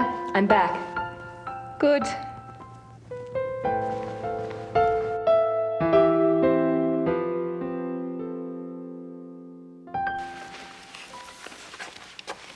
Gerda? Yes?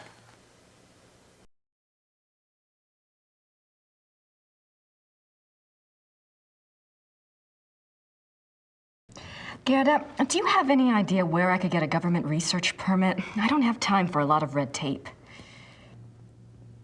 You should ask Herr Übergrau. He can maybe get such things very fast. You think?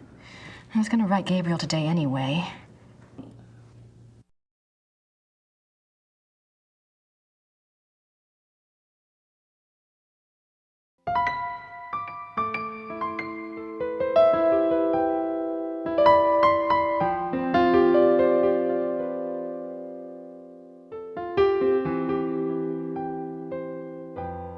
I don't have anything to ask Gerda right now.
Hallo, Bertel München. Hi, I have a book of yours on Ludwig II. The author's name is Sir Richmond Chapel. Yes, how can I help you? Well, I'm doing some research on Ludwig, and I was hoping you could get me in contact with the author. I'm afraid Sir Richmond Chapel is deceased. Oh. However, his son is living. Oh. Well, is there any way you can put me in touch with him? And who are you doing this research for? Well, I'm working with Professor Barkley from Yale University. All right. Thomas Chapel's number in England is 41 20 555 771. Thank you very much. I appreciate it. You're welcome. Goodbye. Bye.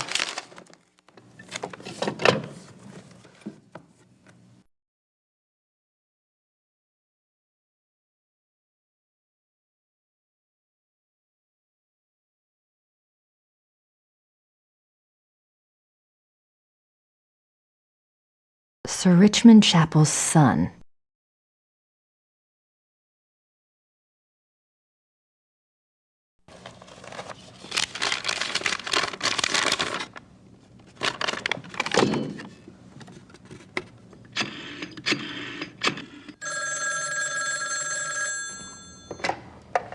Chapel residence?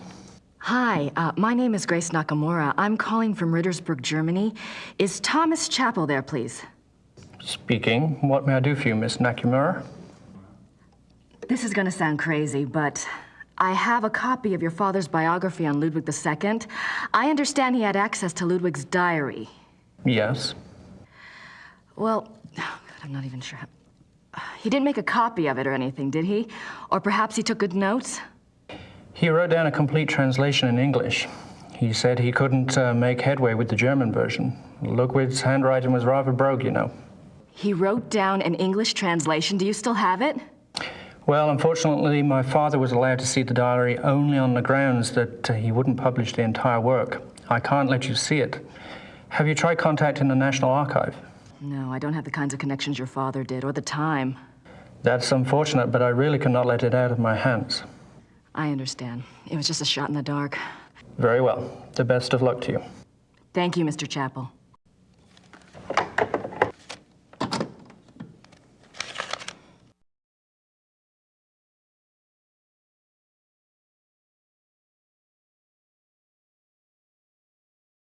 It wasn't worth picking up the first time. I should get a letter off to Gabriel.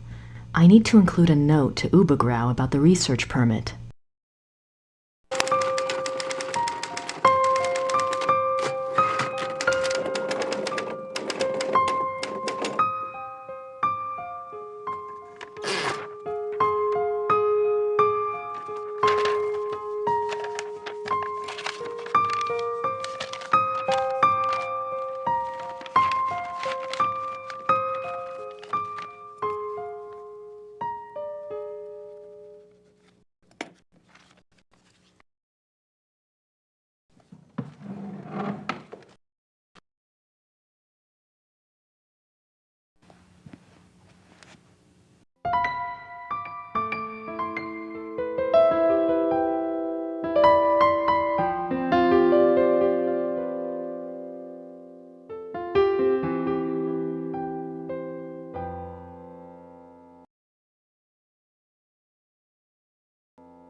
Grüß Gott, Frau Nakimura. Grüß Gott. Haben Sie etwas für mich? Nein, leider nicht. Brauchen Sie noch etwas?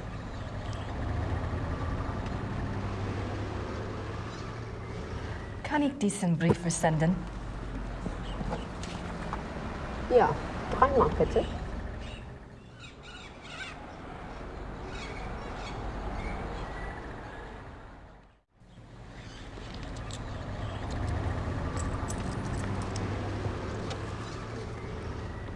Dankeschön. Bitte sehr. Brauchen Sie noch etwas? Danke. Bitte.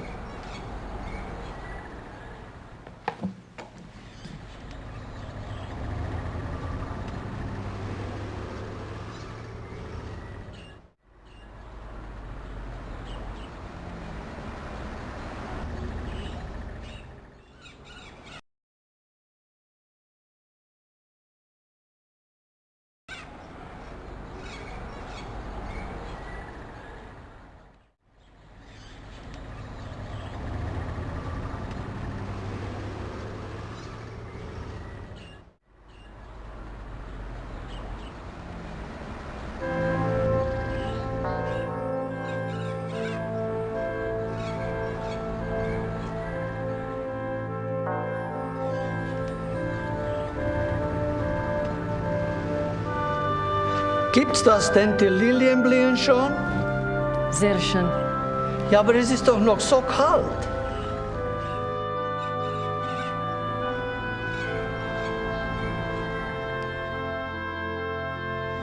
Für Sie ein Geschenk von der Madonna. Oh no. Nehmen Sie sie ruhig. Heute Nacht wird es kalt und sie wird sowieso erfrieren.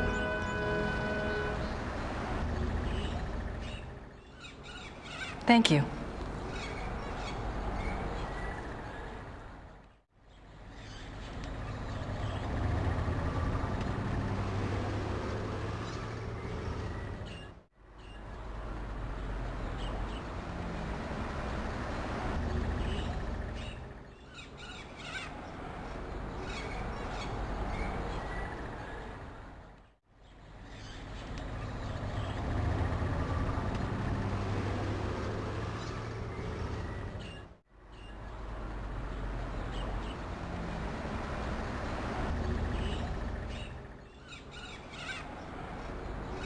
It was nice of Father Getz to give me one of the lilies.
I don't have anything to ask Georg about at the moment.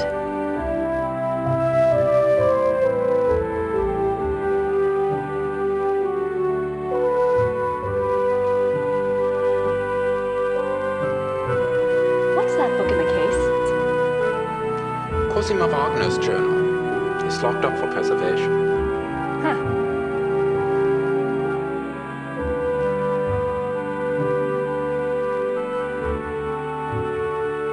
Wagner souvenirs. Don't think I need any of those. Wagner souvenirs.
Wagner died on that sofa.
These look like production design. I don't see anything that looks like those wolf paintings in Neuschwanstein, though.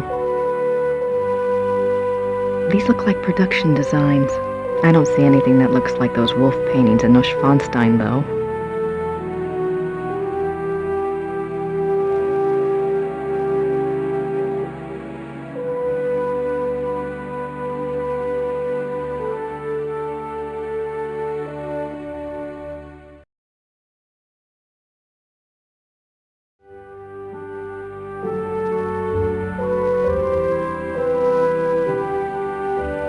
Ludwig as the classical Greek hero. The great patriot.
This must be a model.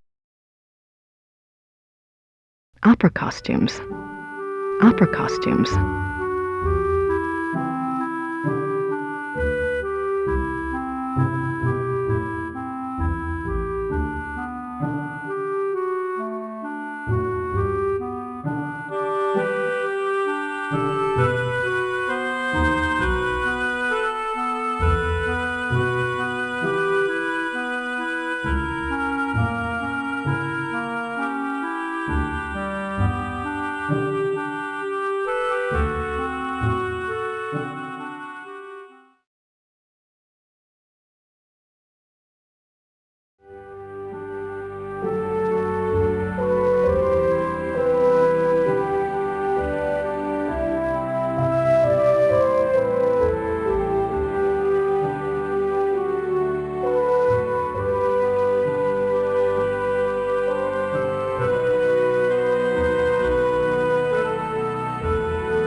I wonder what it felt like under there.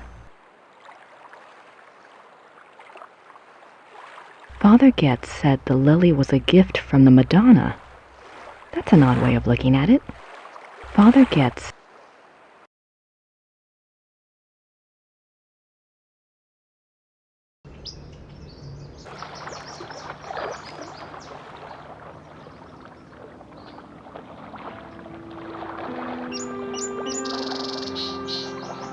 I'm trying to figure out what you want me to do, but I need more information to work with.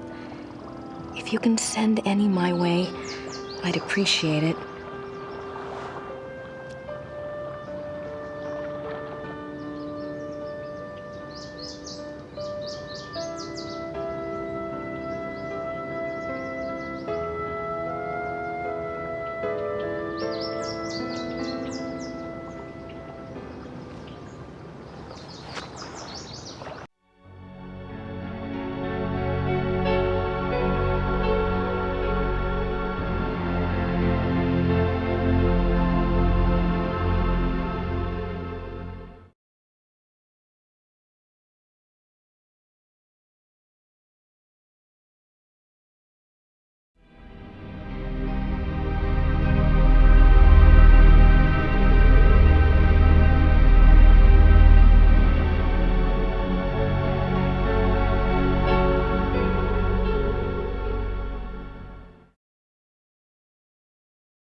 Hi. You just had a phone call. It was Frau Gelder at the post office. She said a fax came in for you there. Really? I wonder what it was. Maybe it's from Gabriel. Don't hold your breath.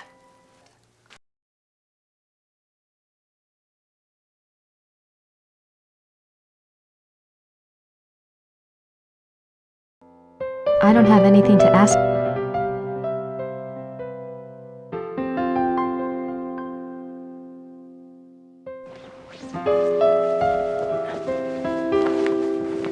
Hi, Gerda. I'm back. Good.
Hallo, Frau Gelder.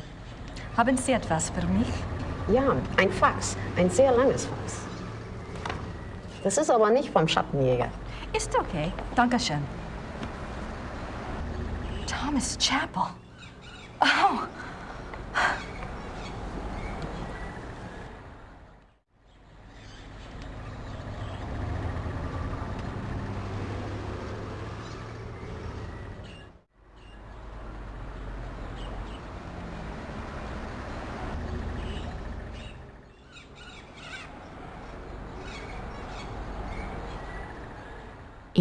June 1872. Louis has convinced me to think matters through more thoroughly before I act. A trip it shall be then, to Shahin. It shall not alter my purpose, I feel, nor shall his compelling. The treaty is the ruin of my beloved Bavaria, and must be taken to task. 3rd July, 1872. The pain gets so bad, I cannot hold a pen to write, but the horror is far worse than the pain. He says it was an accident, says that we can truly be one now, that it is a great adventure. I believe him 1 minute, and the next I can feel the flames of hell upon my heels.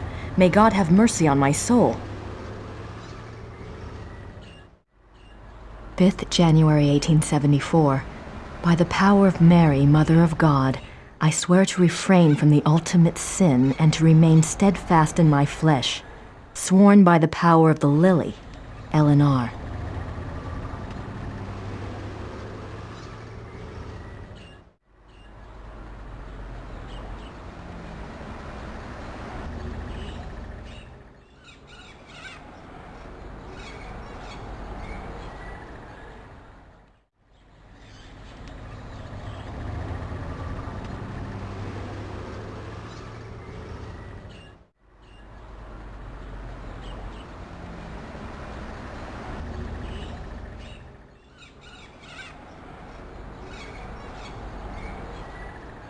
August 30th, 1879. I will not falter, but will remain true. No matter the torment or longing, I will not yield. I will control the process. God grant me strength and will.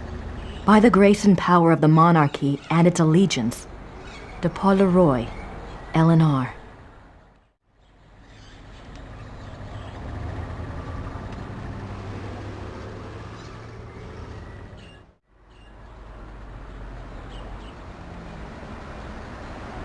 September 1880. It is all finished. Elizabeth warned me, and I discovered the truth at last. O most venomous viper at my very bosom! O lowest of the least worthy who ever breathed! My Judas, my devil! If I could tear my heart out and fling it after him in the dirt, I would. I would.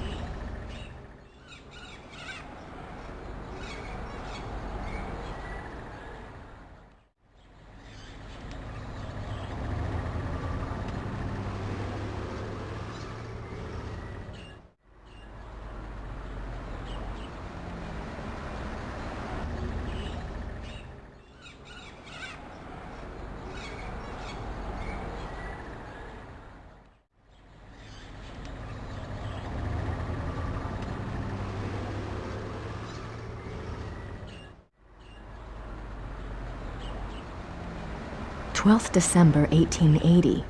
He continues to come, the devil. I will never look upon his hideous face again. He is afraid I will tell, and I might. To destroy him, I might. When I think of the accident, now that things are clear, I wonder, was it truly an accident, or was it the plot to kill me? If so, why did he not complete it then, instead of putting me in this torment? Could he have hated me so? I wish to God he had simply ended it there.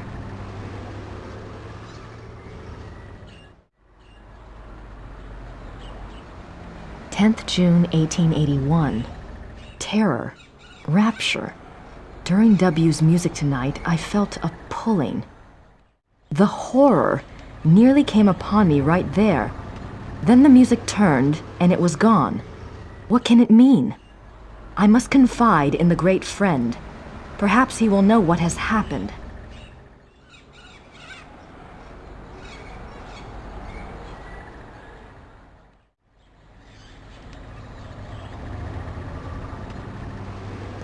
August 1882.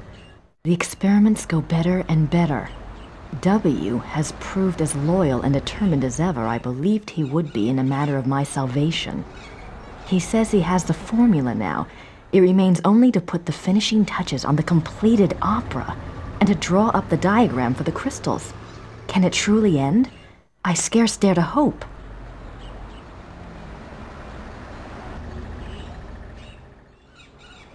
April 1883. The great friend is dead. How unjust that he should be taken from me now. Where is my chance at salvation? Why has God condemned me twice?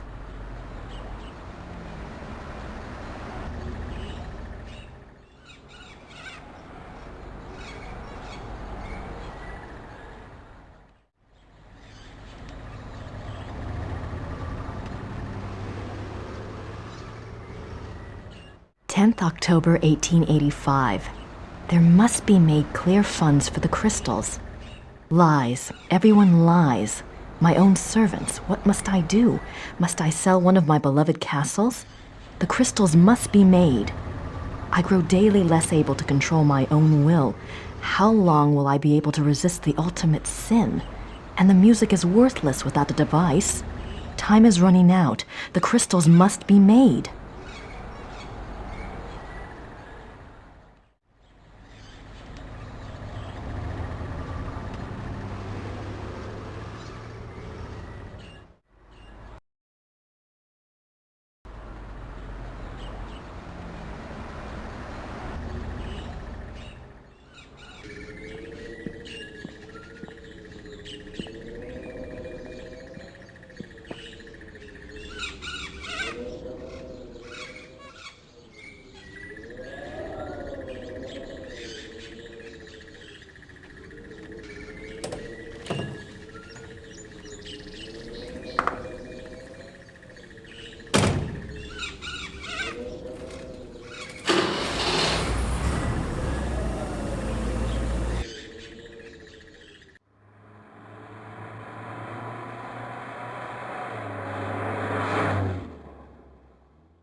These scenes seem to tell a story, but I...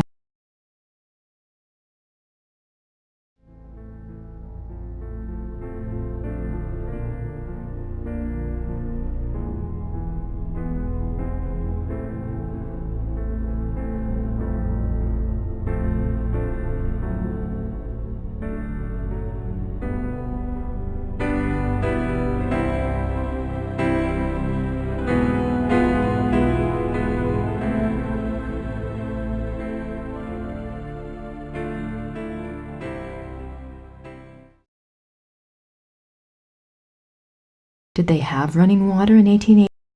Did they have...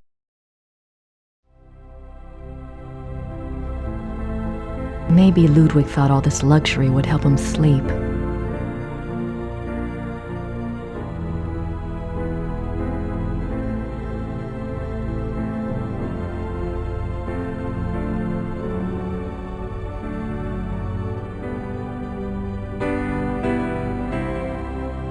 The miracle of the Grail.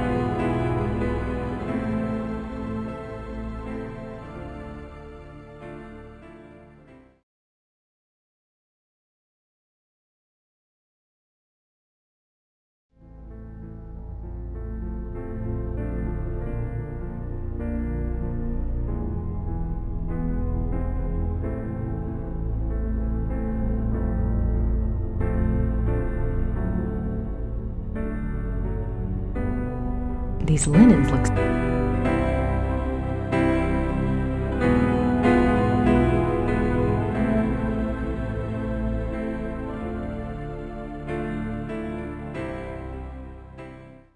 The Black Madonna of Altadine. I wonder what her story is all about. It's a beautiful crucifix.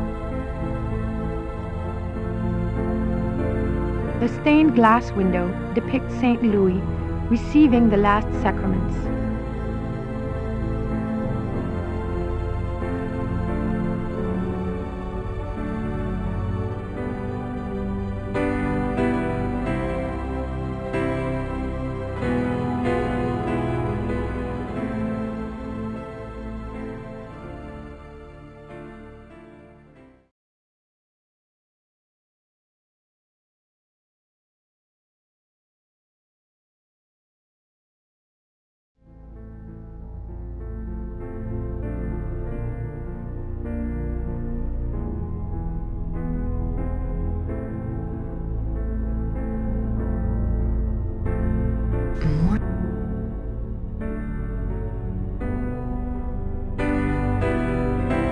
The swan motif is featured. The painting behind the swan. This is a reproduction as the grotto. In fact, Ludwig had a standing order. It is one of the great ironies.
Have you heard of Ludwig's diary? Yes, but no one is allowed to see it. It just so happens that I have a copy of an English translation right here. There's something I wanted to show you. Read this one. August 1882. The experiments go better and better. They has proved as loyal and determined as ever. It remains only to put the finishing touches on the completed opera and to make up the diagram for the crystal. My God! Wait, I want to show you something.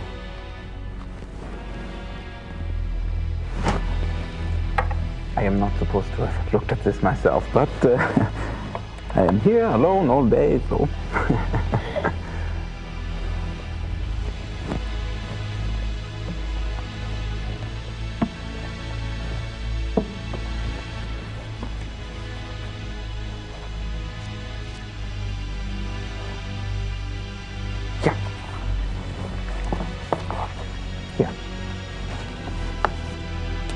July 1881. Richard returned from his meeting with the king. Never have I seen him so pale. I was concerned for his heart. He would not speak with me, but immediately shut himself up in his study and started working on a new project. He will not tell me the first thing about it. He will only say that it was time he repaid his king. It confirms Ludwig's diary. He wasn't crazy. Yes, but Ludwig says that the opera was completed. Imagine that, completed. There's something else.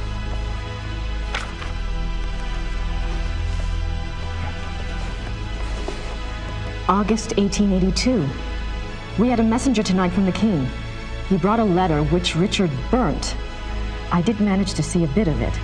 It said something about a great night in Munich and that it would be Richard's supreme triumph and someone else's destruction.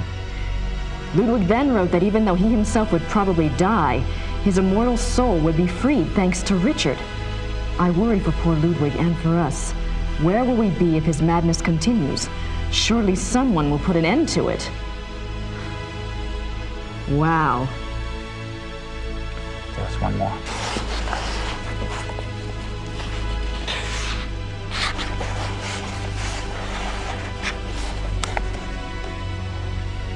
May 1883.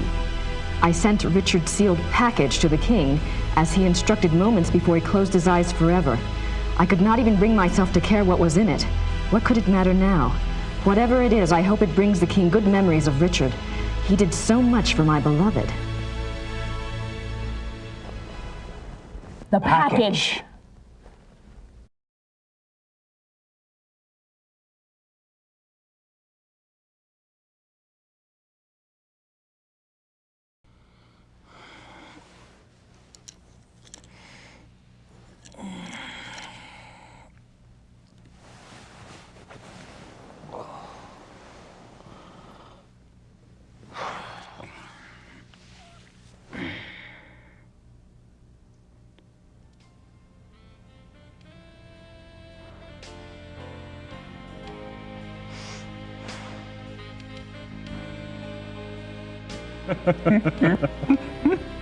She sounds delightful.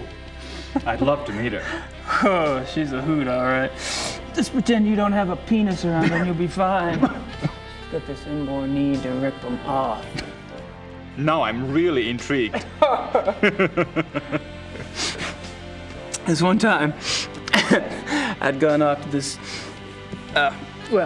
party, you might say. And it was getting a bit hairy. Well, Gracie... Oh. Better. Komm her, Kleiner.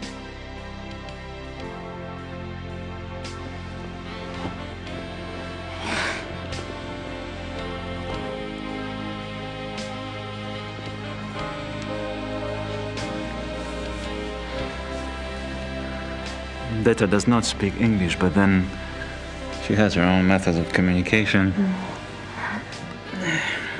I should leave you two kids alone. Oh, don't be silly.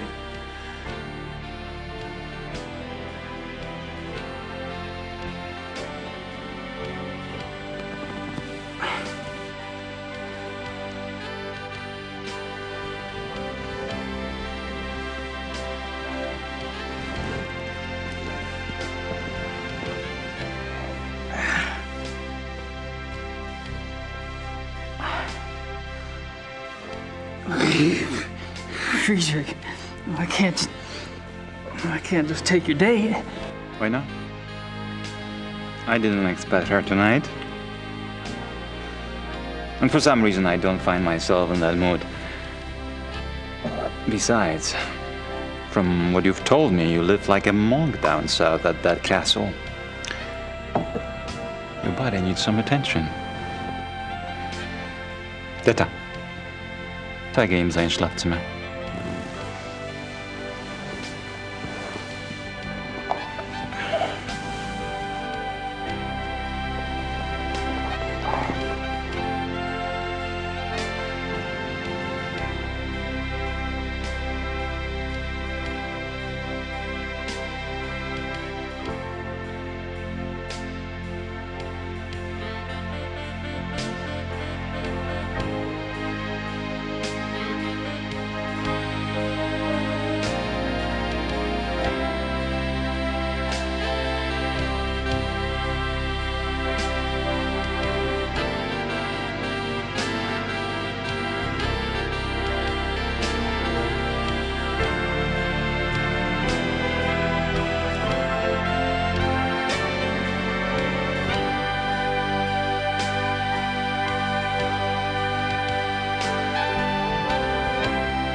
I don't need to go back to the Yuba's place right now.